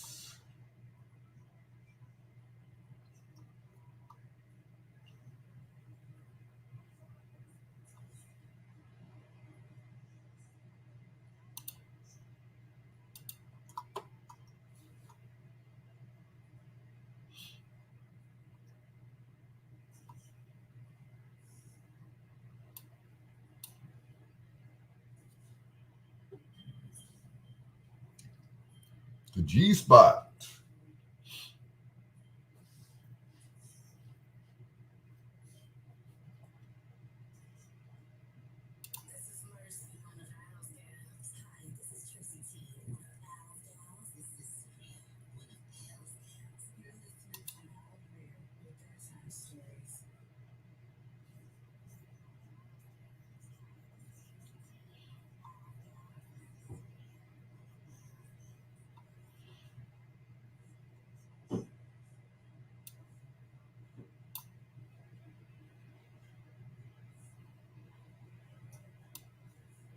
That's my favorite drop.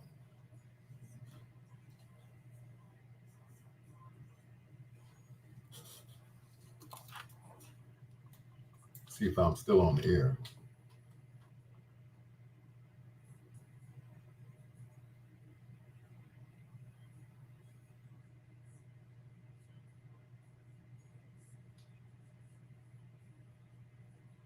Yep, still on.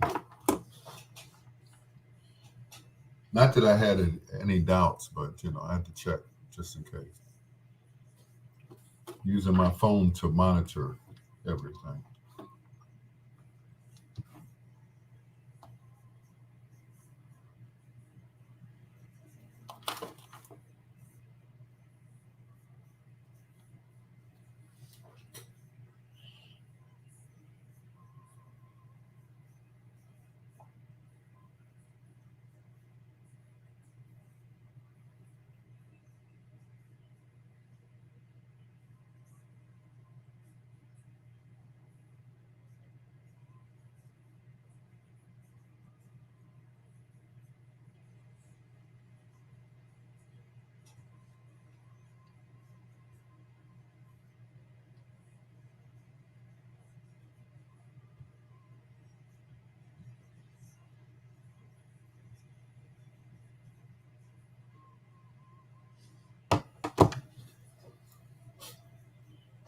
Mm-mm.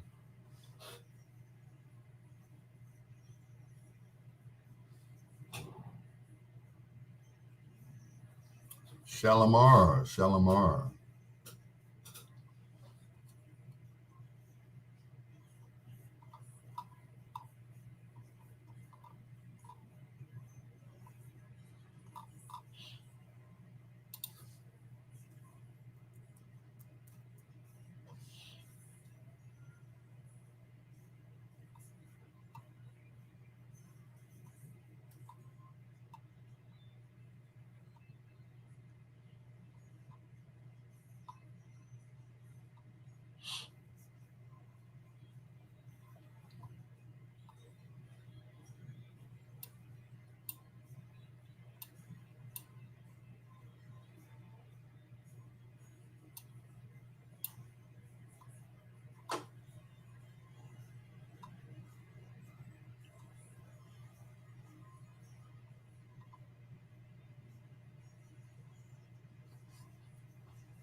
Ah,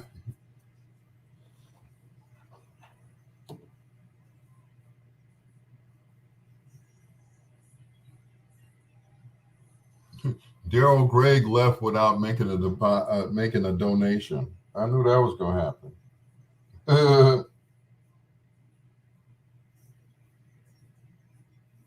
I knew that was going to happen.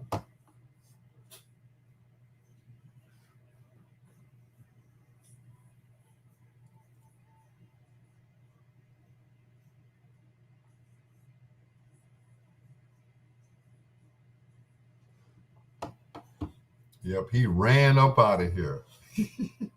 Go on, Daryl Gregg. Ah. I can't wait for your next song to come out. See who's going to play that.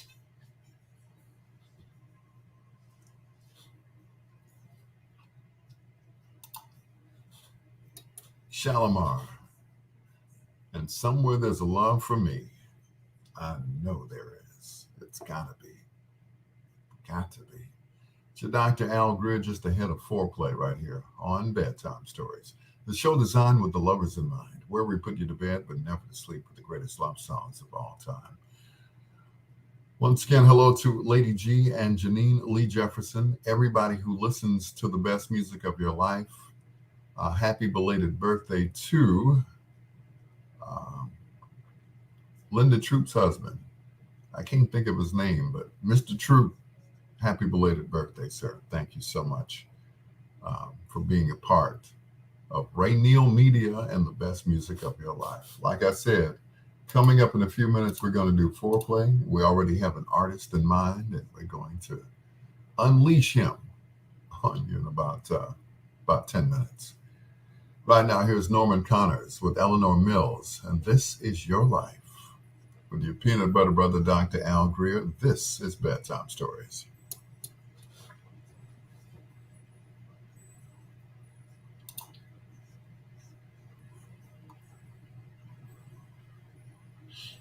Boom, boom, boom.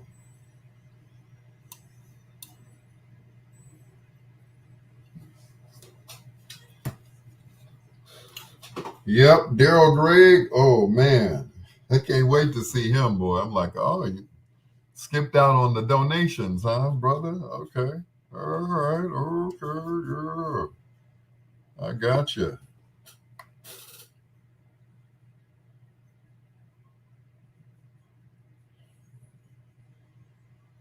I got you, brother.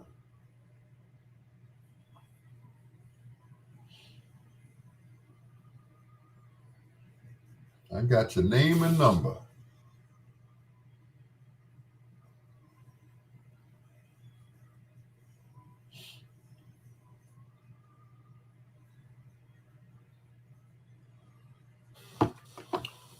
Yep, I got you.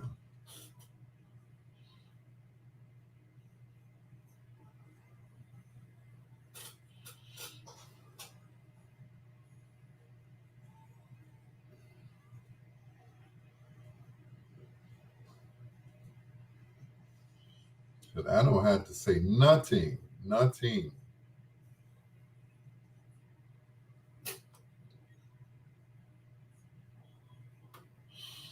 By the way, once again, don't forget to share the video on your page.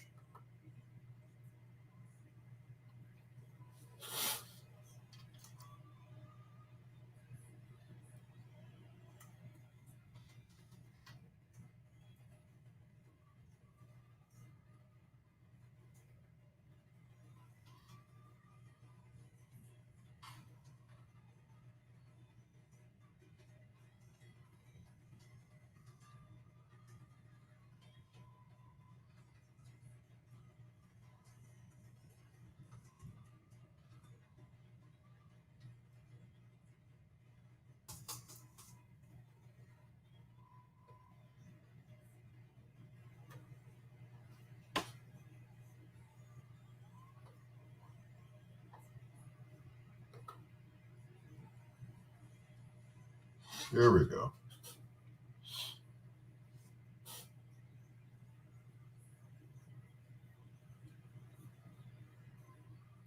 Thank you for sharing that, Lady G. I appreciate you, as always. Yeah.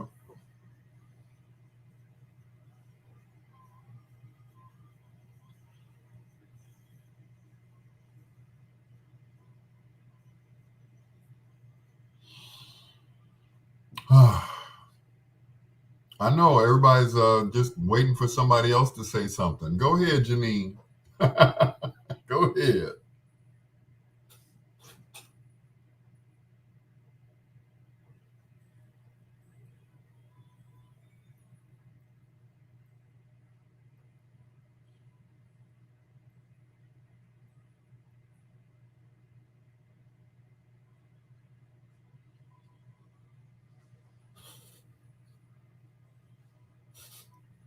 Everybody's dipping out.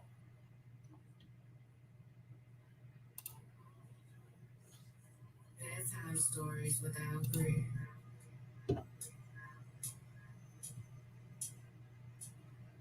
Teach me.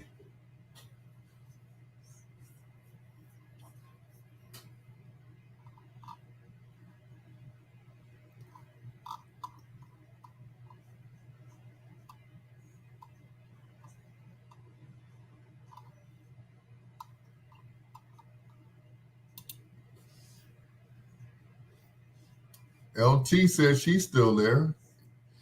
Lady G still there. And I'm gone. No, I'm just kidding. Be right back.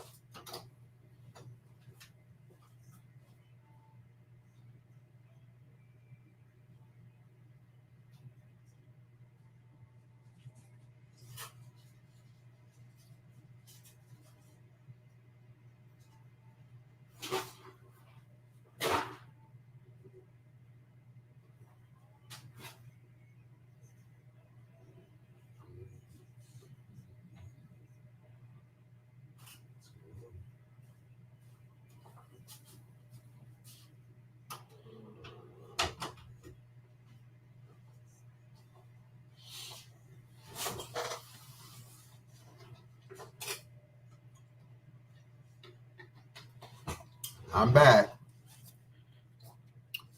Had to give me some wah-wah. Wah-wah, wah-wah.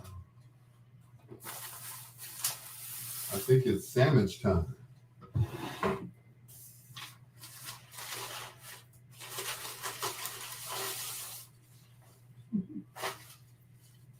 Bless our heart.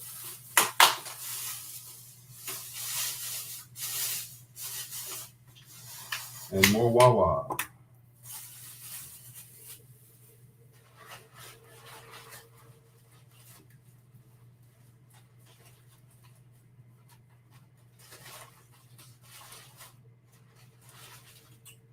That's right. It's hoagie time. Mm-hmm.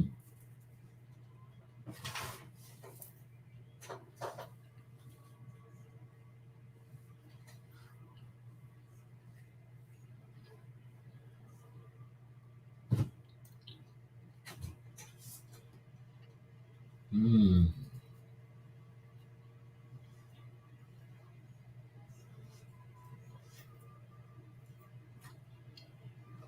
Something about love.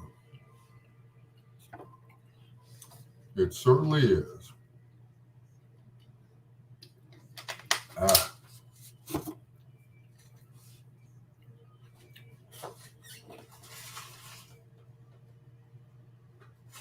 Mm. Be right back. Do I make it? Yes, I will.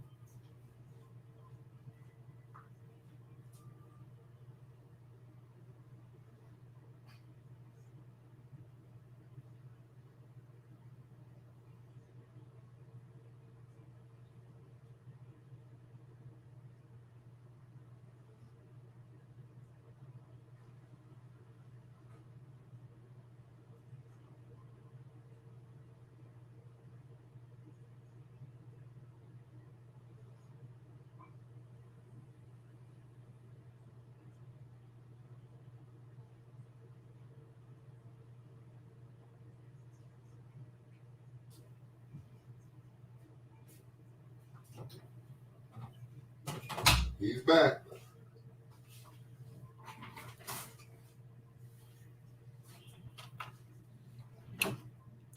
Um, the hoagie place in Dalton on Sibley.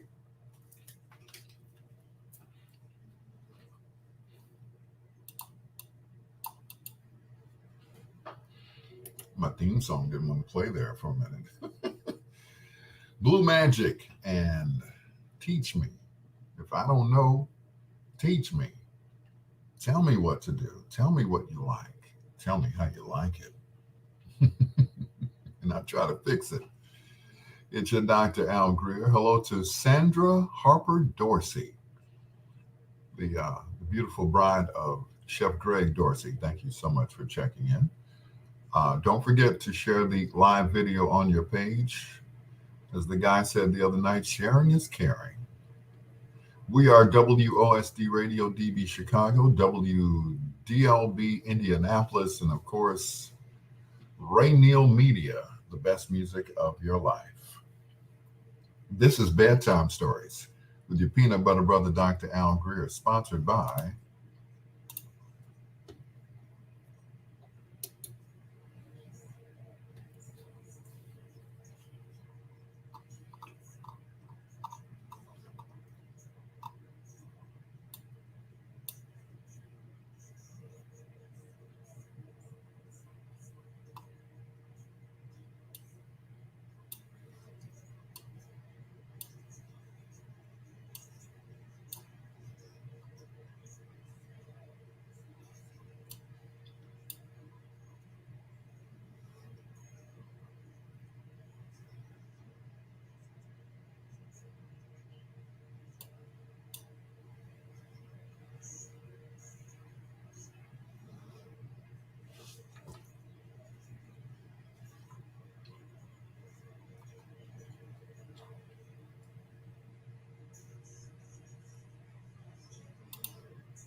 And it is time for foreplay with Dr. Al Greer.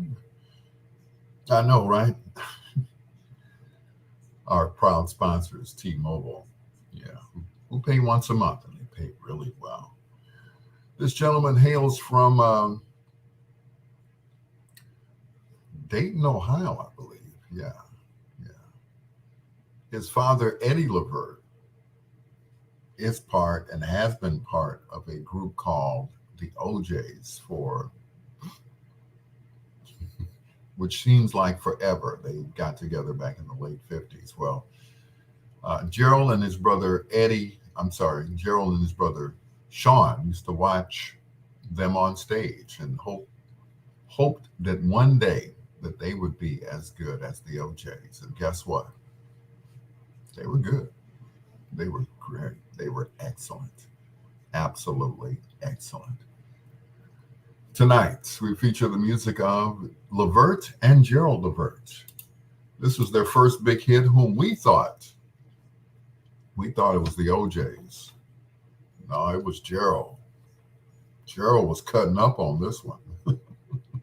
This is I'm Still from Levert on Bedtime Stories. It's time for foreplay. Send me the address, Yolanda, so I know where I'm coming in the morning. Please send me the address. Inbox it to me or text it to me or whatever.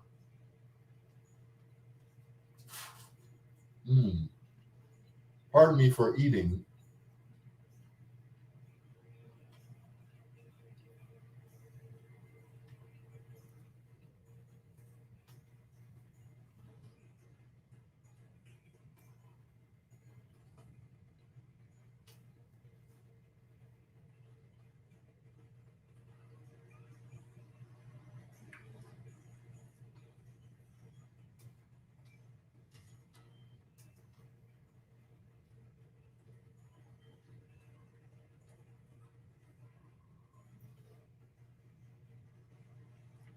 There we go.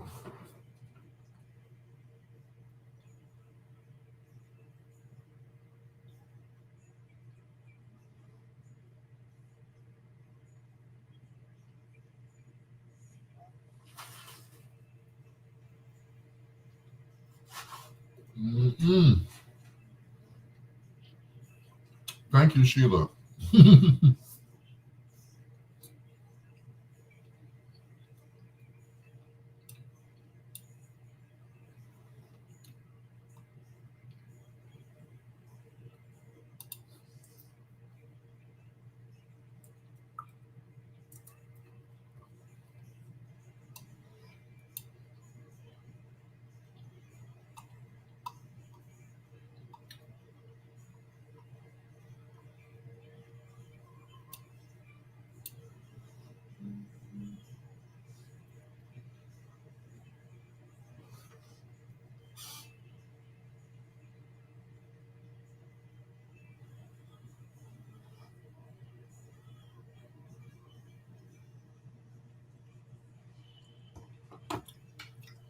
Yo, yo, yo.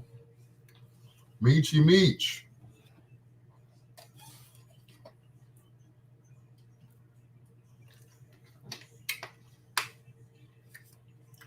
Thanks again, Meechy. I appreciate you, man. Thank you, nephew. See, I knew my nephew would come through. I knew he was going to come through. If Daryl Gregg didn't come through, yep. Boss man did. Thank you.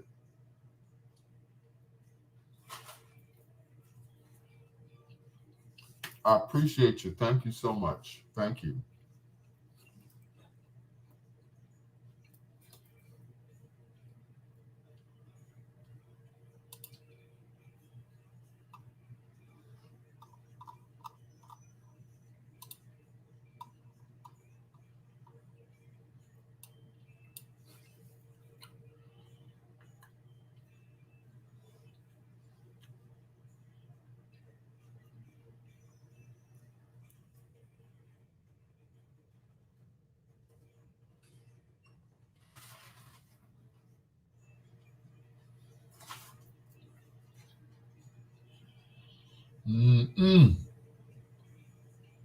See, I took the hoagie out the refrigerator, let it, Let the bread soften. Mm-hmm.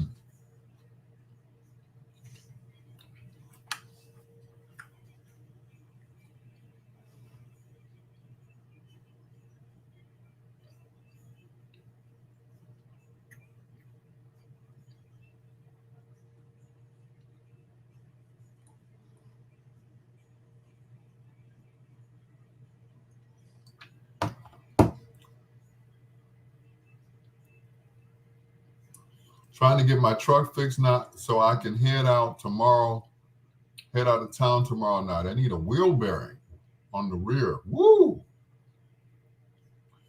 $183? Good Lord. Mm, I know that's right. Woo!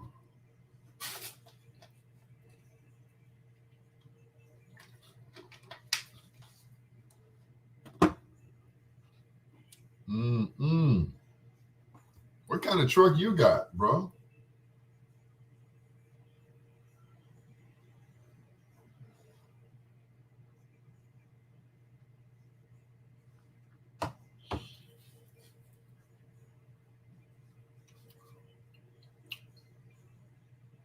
Owning a vehicle, hey, you ain't never lied, LT. You ain't never lied. Very costly.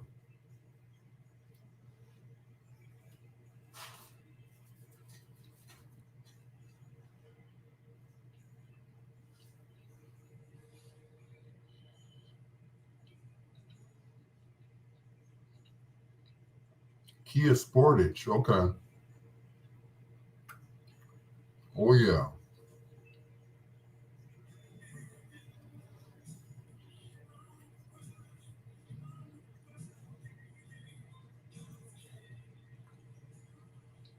Kia Sportage.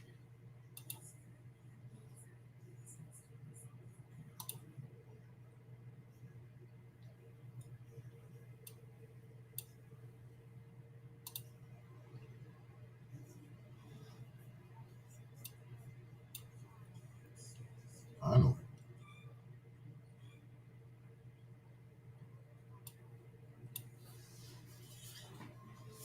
A Chevy and a Toyota. Mm-mm. LT, at this point, I'll take the Toyota. I'll take the Toyota for 500, Alex. Mm-mm.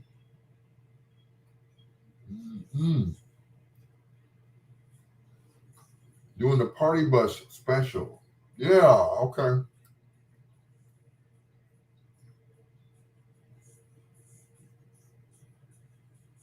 Mm-mm.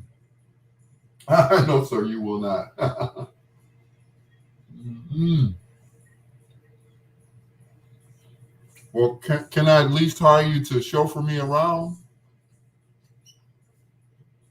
You don't have to lift no equipment. Just, come take me back and forth to the gig.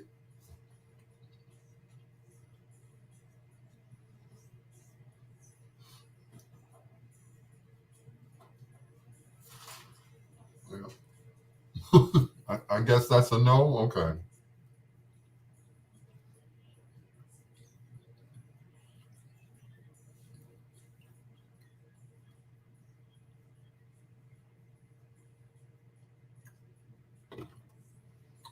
Mm-mm.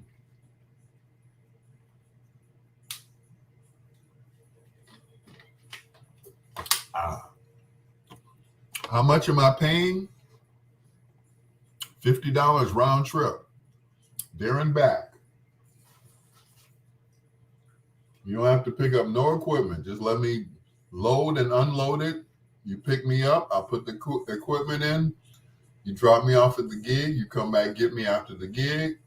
You get paid $50. Don't have to lift anything.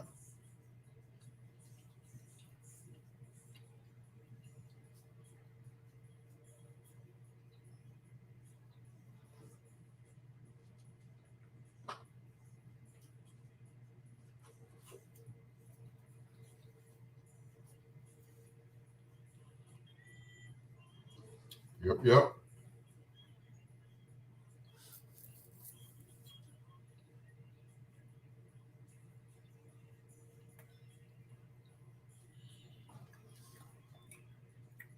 set my timer.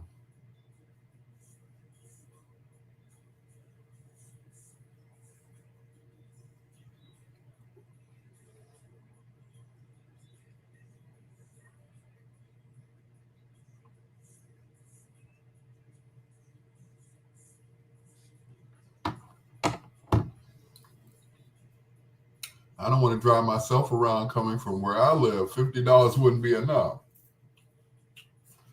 Well, yeah, you live all the way in what? Joliet. So yeah, that wouldn't be, you know.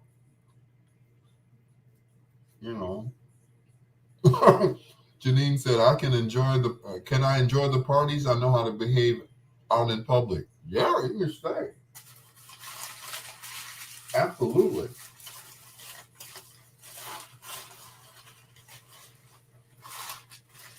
Absolutely.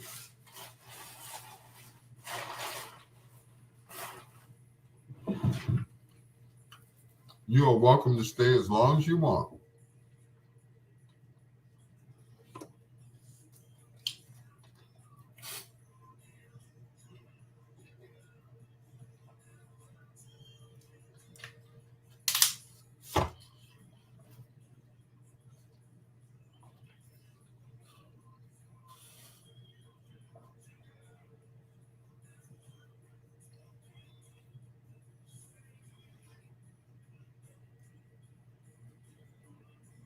Palatine.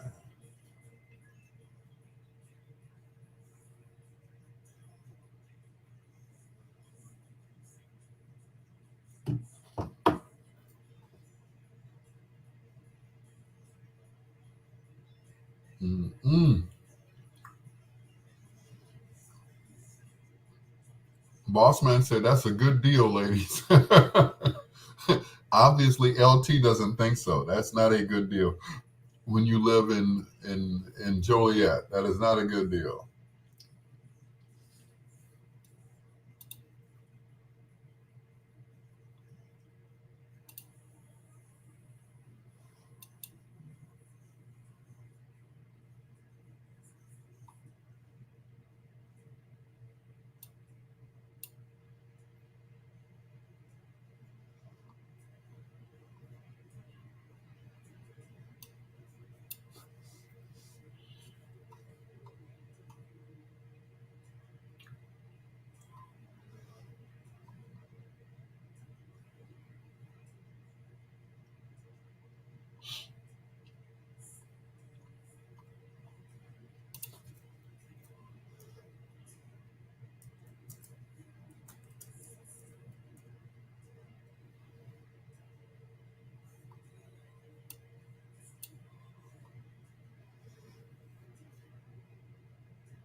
That's a no from LT. Okay.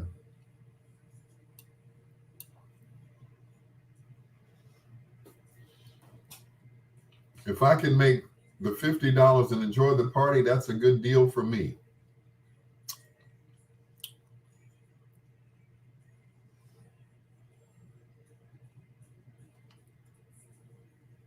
Why, thank you.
Janine said, if I can make the $50 and enjoy the party. I know that's right. She want to stay.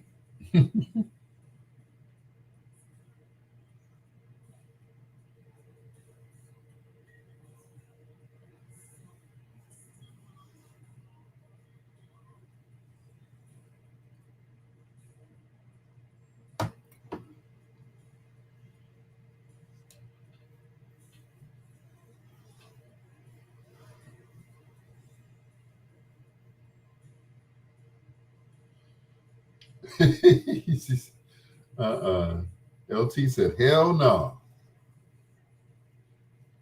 So that's a no. Hell to the no. To the no.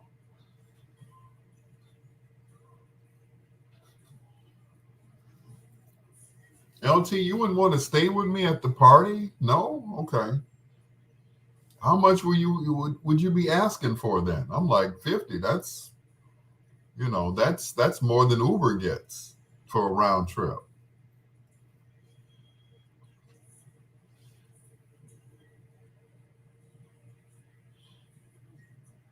Oh, she lives in Palatine. Okay. That's the difference. Okay. Okay.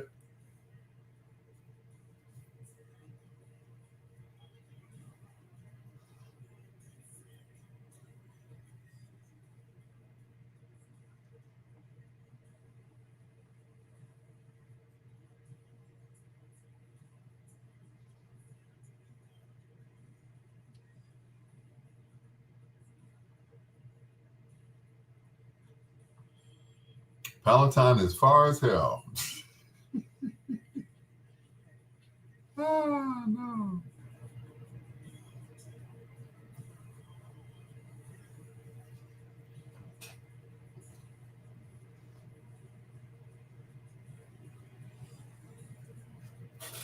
No further than Joliet. As a matter of fact, you're closer to me in Joliet than she is in Palatine. I'm just saying.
She said it's pretty far. That's why I plan to party it up.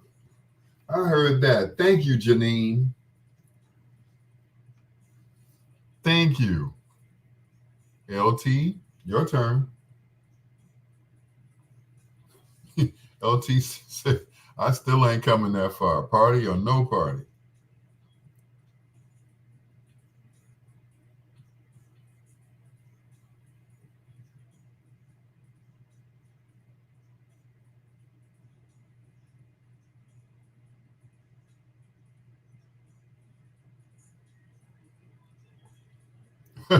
She said, nope, I'm done. Mm-mm. Thank you, Janine. I appreciate you. Thank you so much. Mhm.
Mm-mm.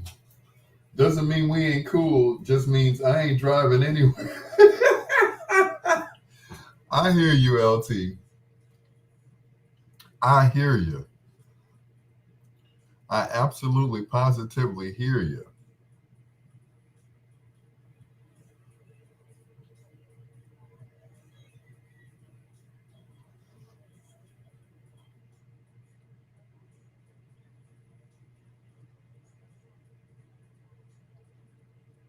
I get it.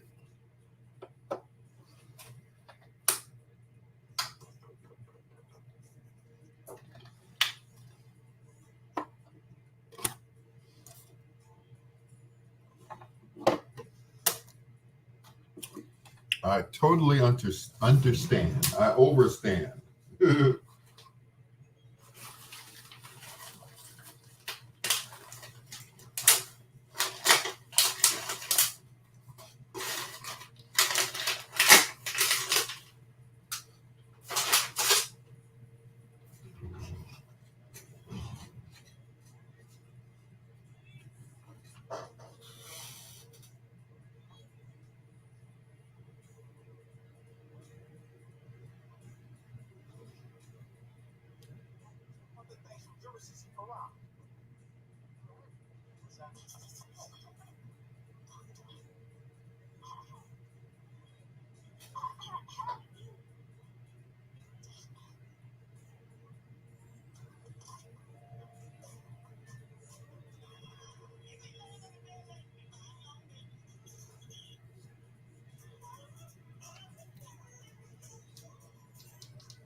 Mm.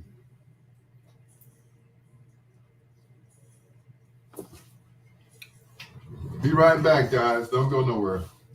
Yeah, I missed you, Lady G. I'm trying to get some chili.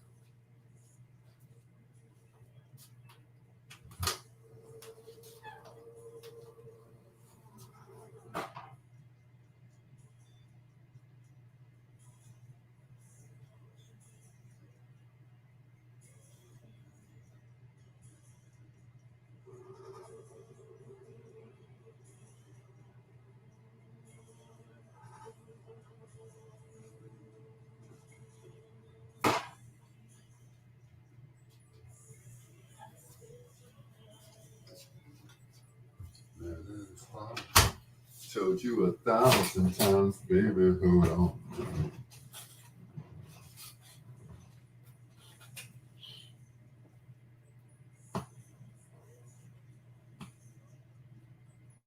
Man, that is hard to find. Told you 1,000 times. Trying to get some chili from you, Chili Willie.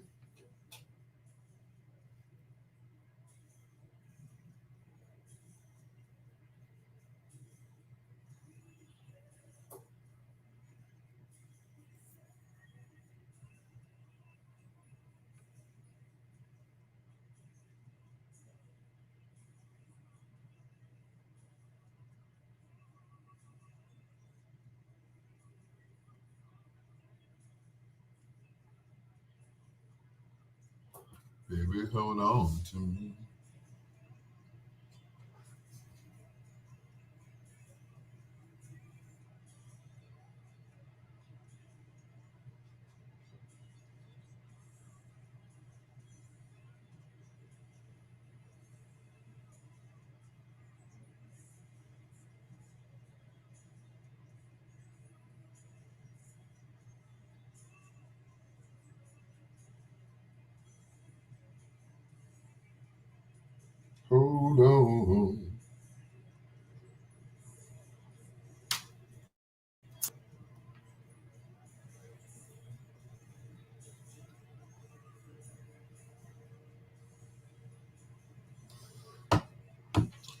LT, have a good nighty night.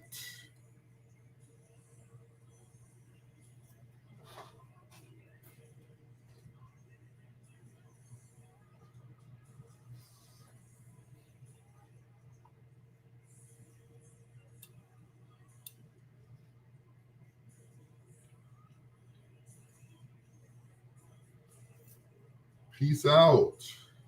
Have a good nappy nap. Well, that's me. I have a nap. So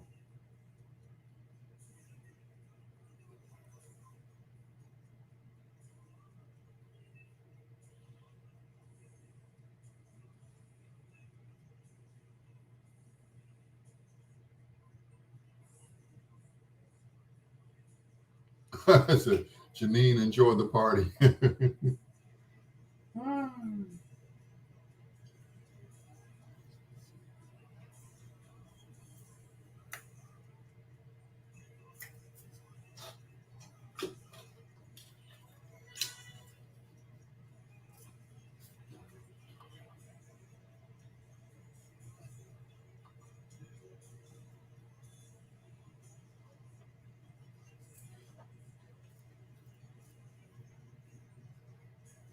Oh, to find for you 1,000 times, baby.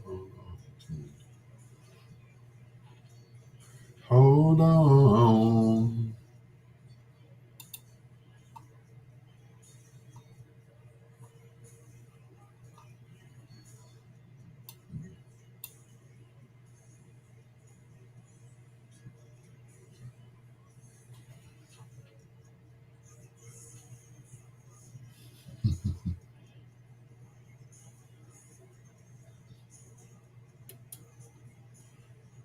Tell her, Gerald, I'll never hurt you. I never put my hands on you unless you want me to. Just tell me where you want me to put my hands, you know? Yeah. Well, I didn't know it was that version. Wait a minute. I feel like I'm starting all over again, right there. All right, there we go.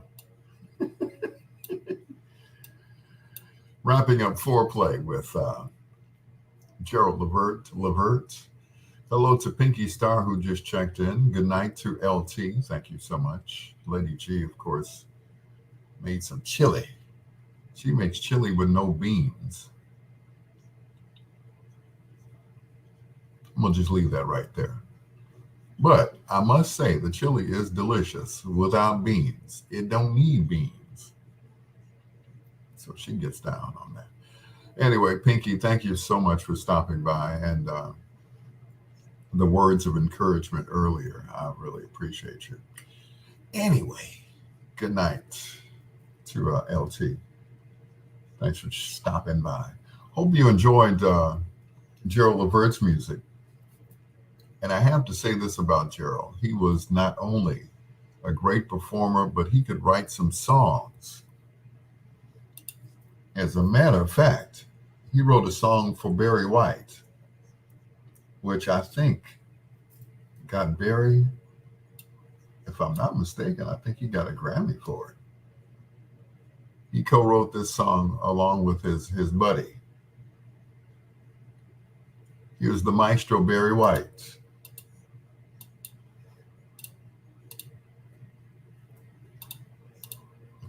Hitting all the buttons, ain't I? Dr. Ron, what's going on?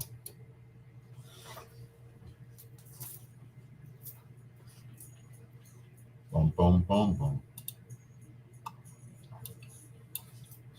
Dr. Ron, paging Dr. Ron.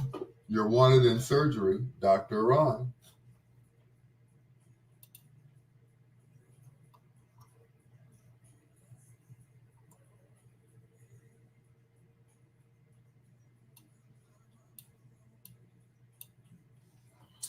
What's going on, Dr. Ron? Stopping in to see what's up.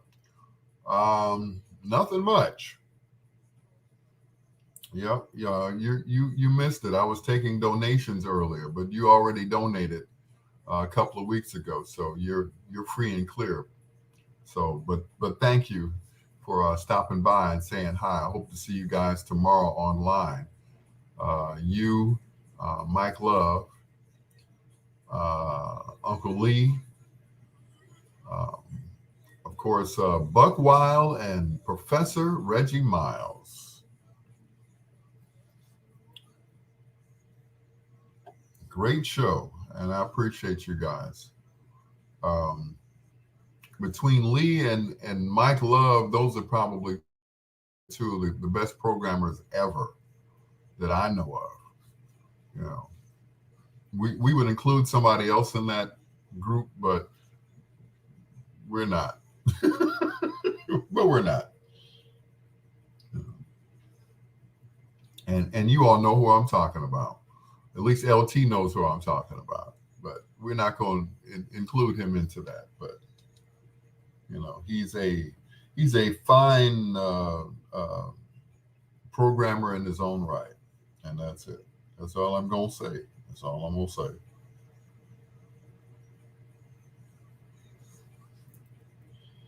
Dr. Ron, paging Dr. Ron, you're wanted in surgery.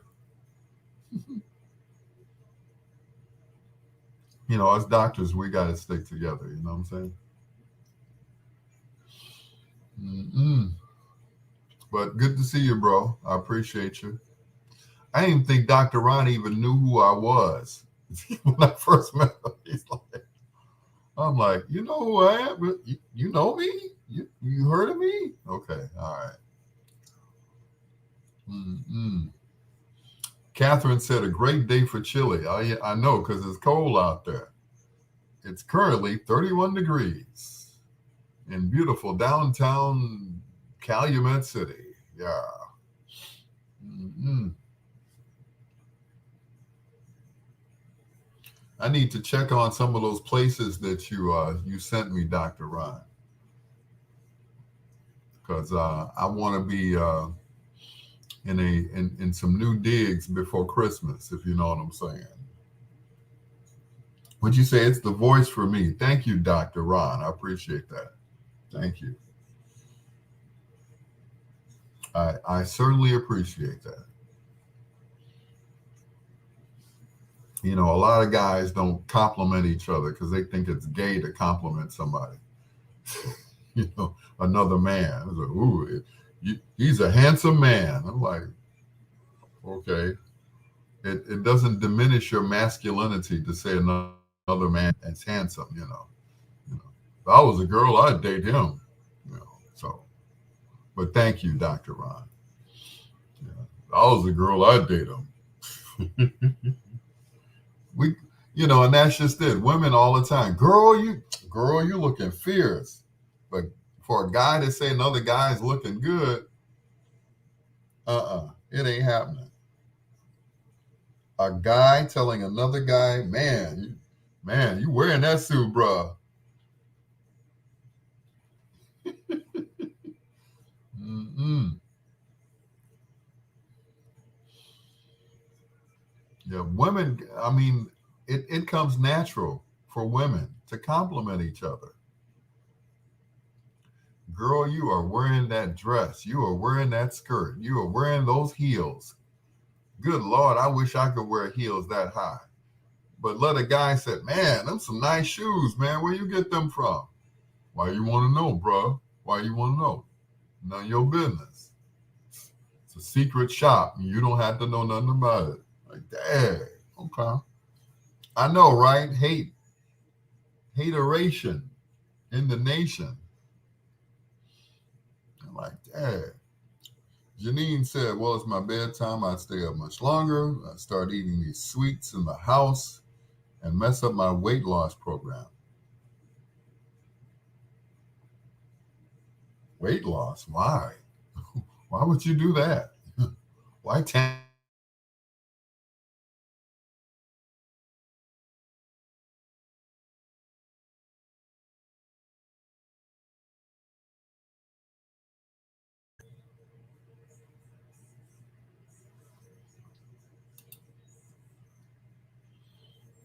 Mm-mm. Okay.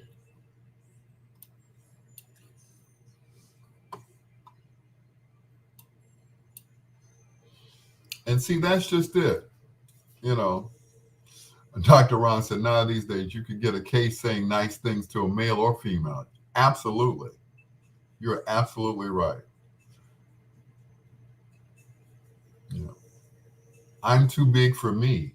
Oh, okay. Well, if, and like I said, to each his own. I prefer a full figured woman. That's just me. You know, that's just me. But if you want to get skinny, you go right ahead. Because, you got to be comfortable in your own skin. I get it. You know, I had a little weight on me. Most of it was my stomach. And I said, if I ever lost weight, I would work out like crazy. Well, I did yesterday, and my chest is still hurting. So, uh, Catherine said, I just ate a piece of sweet potato pie. Ain't nothing wrong with that, Catherine. I'm like, compared to the way you used to be, you a woman now. You was a little girl when I met you. Now you're, yeah. Me too, bro. Winter is coming. Yes, it is. Janine said, I am full figured, but my body can't handle it. Well, I understand that. If it's for health reasons, then I get it. Mine was for health reasons because of the diabetes. So it like fell off. You know, every day I was cooking breakfast. I would come home from work and I'd fix me the biggest omelet that I could and put everything that I could in it. Just clean out the refrigerator. I put onions in it. I put bell peppers. I'll put green peppers in it. I just, throw in some turkey and everything in this big old omelet and put it on the griddle and put lots of oil on the griddle so it'll just slide off the griddle. I didn't know I was killing myself, you know. And then I talked to a doctor. I talked to Dr. Terry Mason, and he told me, bruh, and I hate to say this because you all have this glorious vision of Dr. Mason. He's a real man. He put it to me. He said, if you can't see your stuff under your belly, then you need to lose weight. I was like, is that your professional opinion, Dr. Terry Mason? Yep. Can't see your stuff. You need to lose weight. It's like, okay. Mine's was because my husband died 6 years ago and I had a heart attack. So I had to start walking and ended up walking 14 miles. That's what's up.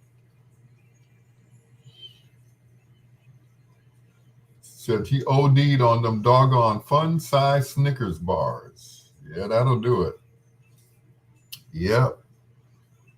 I had a Snickers bar tonight, but I had to because my sugar was low. So that shot it back up to normal. So Pinky said, my husband died 16 years ago. I had a heart attack 6 years after he died.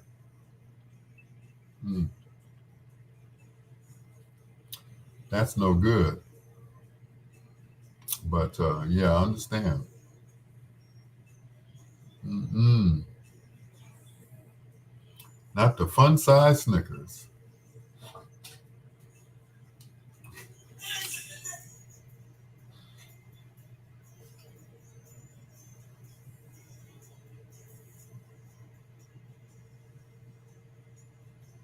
Mm.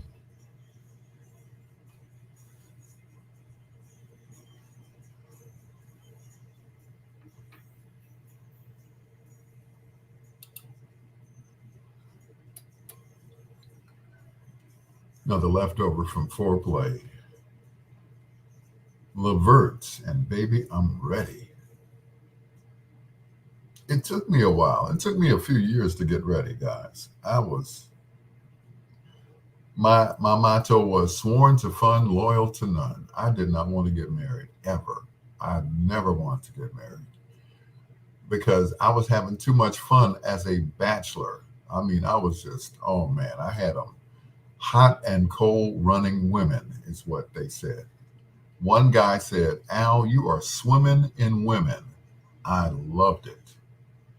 But I didn't know at the time that I was not being a man. I thought I was just having fun. And I was. Don't get me wrong, fellas. I was having a ball.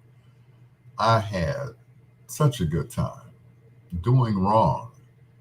I had at least 6 to 7 women at one time, 6 to 8 women at one time. No wonder I didn't die from, of course, AIDS or whatever, or get shot, stabbed, bludgeoned to death. But I was just, oh Lord, I was just doing my thing. I loved women. As a matter of fact, at one point I went to therapy, and the therapist asked me, one of the first questions that the therapist asked me, she said, so how long have you hated women?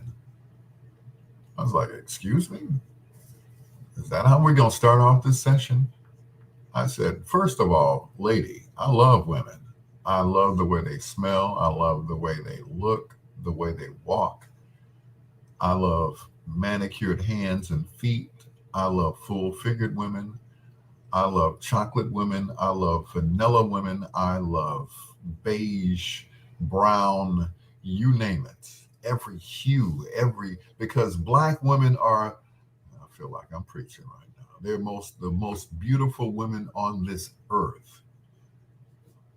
Hispanic women, I love them. Oriental, I love them. But black women, African American women, Negro women, colored women, they come in all shapes and sizes. And they come in all colors: chocolate, mocha, peanut butter. I'm looking for a peanut butter sister. They come in all shades and all shapes and all sizes. So I could never, ever hate a black woman. Never. And you could take that to the bank. That was the end of my session with her. I hate women? No. Mm-mm. They're the most beautiful women in the world. They come in all colors. All colors. I'm sorry, Hispanic women, they're either olive or olive. Oriental women, they're plain color, and white women, they're white. But black women come in like 5 different shades. Good Lord. You can't get no better than that. You know, fellas say, well, I like light skinned women. I like dark skinned women. But look at the varieties. Look what you have to choose from. I'm just saying. It's your peanut butter brother, Dr. Al Greer.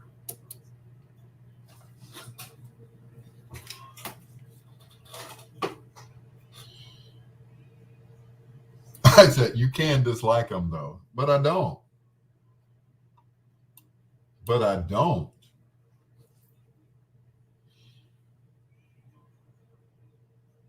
You didn't give her a chance for her to get a clear understanding on what she meant and what she said. Your psychology. No, she said, Pinky, I'm telling you, she started it off saying, why do you hate women? I'm like, lady, you don't know me. You don't know me at all. Why do I hate women? I don't. That's not why I'm here. I'm not here because I hate women.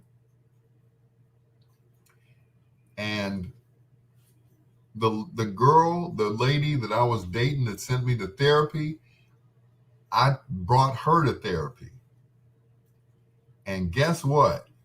It wasn't me, Pinky. It wasn't me who had the problem. It wasn't me. So there you go. It wasn't me. He opened my eyes and realized how beautiful I am, embracing my chocolate.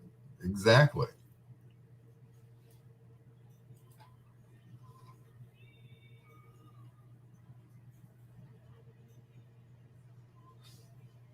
And that's just it. You have to embrace what you have.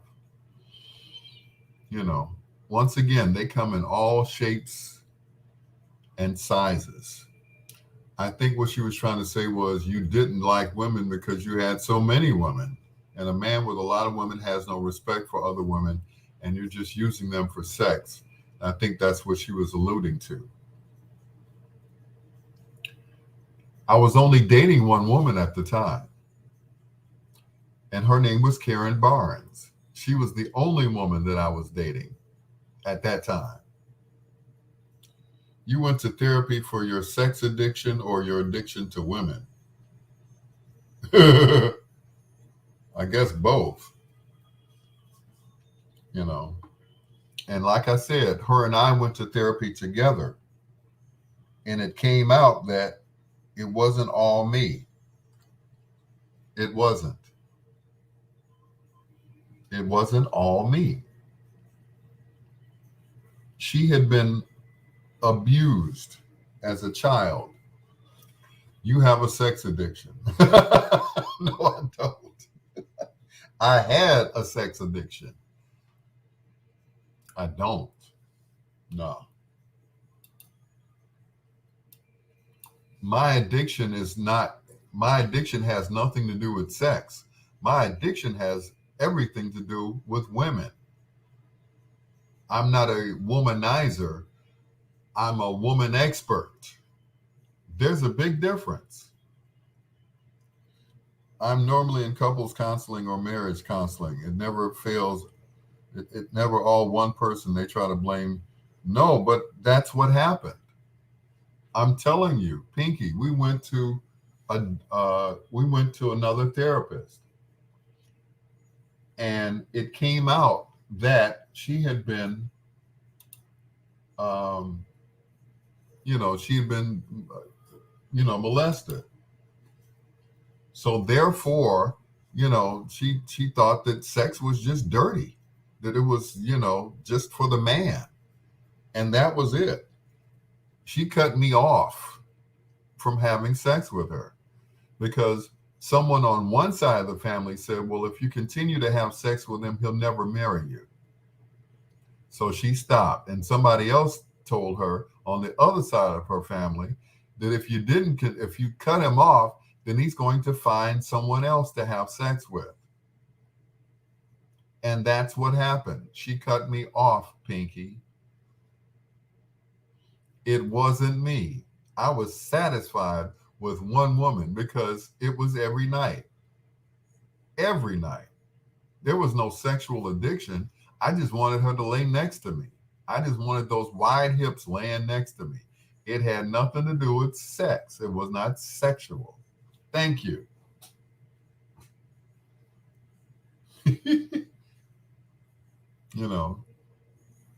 She was having sex.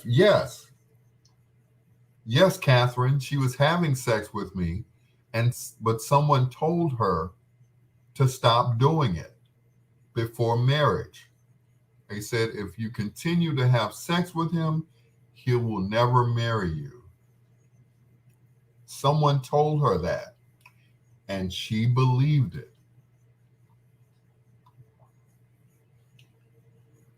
So she cut me off.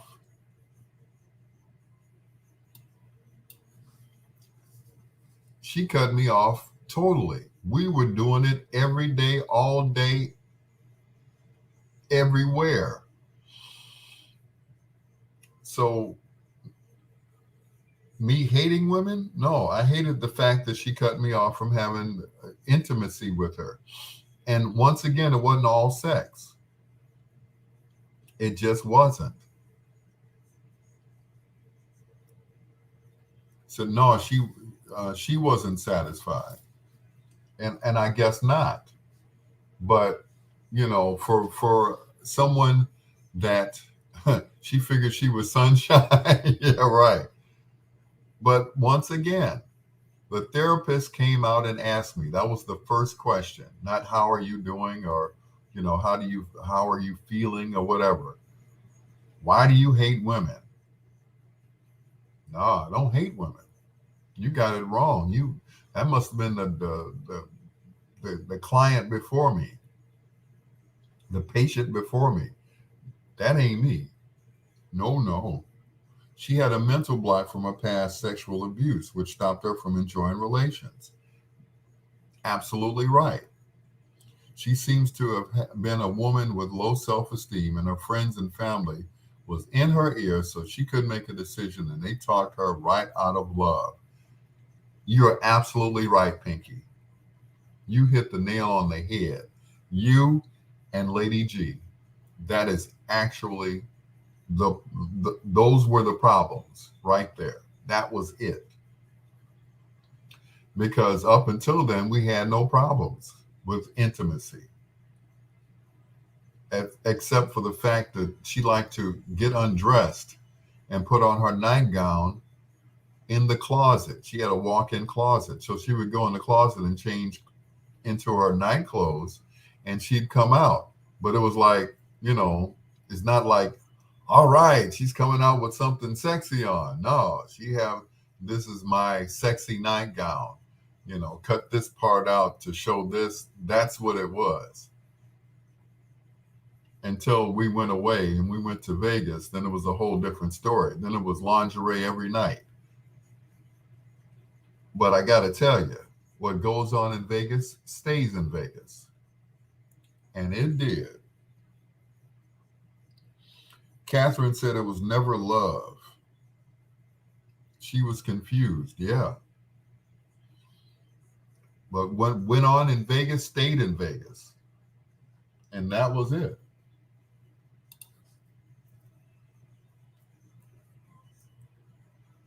Everything that we did in Vegas, every outfit, everything that she wore,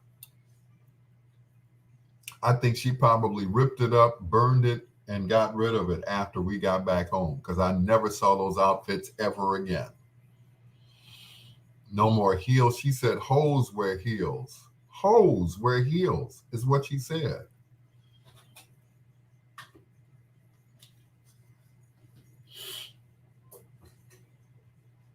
Hoes wear heels. No, women that have a man that likes women who wear heels, that's what it is. It ain't hoes wear heels. Women wear heels for their man who like women who wear heels. What'd you say, Pinky? Well, I'm a big hoe. See, now you're on my side. Now you see what now you feel my pain. Now you understand what I'm talking about. Thank you.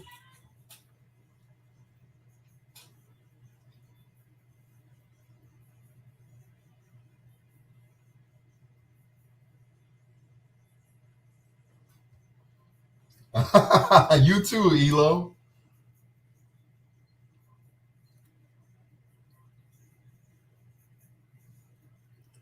The Maestro Barry White and the early years. Yeah.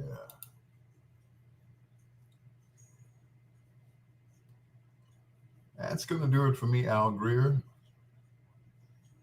Thank you so much for staying up with me. I really appreciate you guys. Lady G, Catherine, Pinky Star, Elo, Sheila Forrest. We were talking about earlier. I was talking about a young lady that I used to date back in the day, and she said that uh, she said, I can't say the H word. Yes, I can. She said whores wear heels, and she didn't like to wear heels around me. Somebody told her, he said, if you sleep with a man before you get married to him, then he'll never marry you. Well, guess what? He won't marry you if you don't give him any. Sheila Forrest wanted to know who it was. I can't tell you. I can't tell. But Catherine, Lady G, Sheila, Elo, they all said we wear heels. So does that make us whores? Nope. It makes you beautiful African American women, and I love you guys. I really do. Thank you to Lydell and Jerry, who were on earlier. Thank you so much. My daughter, Brianna. Like I said, Catherine, Elo, Sheila Forrest, Lady G, everybody. I respect you, ladies. I love you guys and gals. And of course, I love my nieces to pieces. Jerry, you looked beautiful on Saturday. You were a beautiful bride. It was like you were just shining. You know, you had that glow like Rick James. Give it to me, baby. But I love you guys. I really do. Thank you so much for staying up with me. All right. We'll do it again soon, right here on Bedtime Stories. On WOSD Radio DB Chicago, WDLB Indianapolis, and of course, thebestmusicofyourlife.com. Till next time, blue skies, green lights, and peace. Good night, Susie Q. And oh yeah, thank you, baby mama. I appreciate you.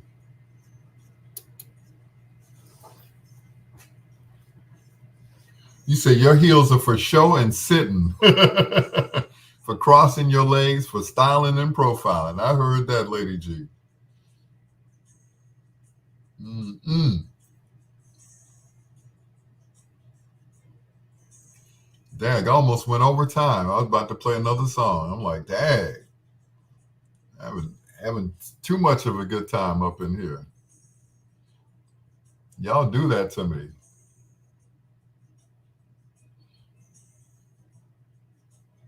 Yep. Oh, I almost missed my stop.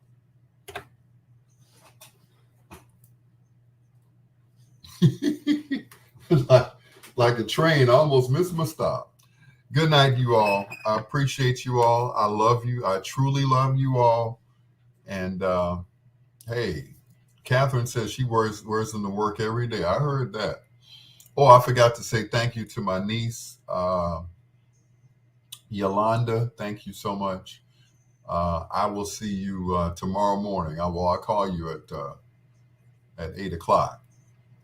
So I'm gonna get up extra early.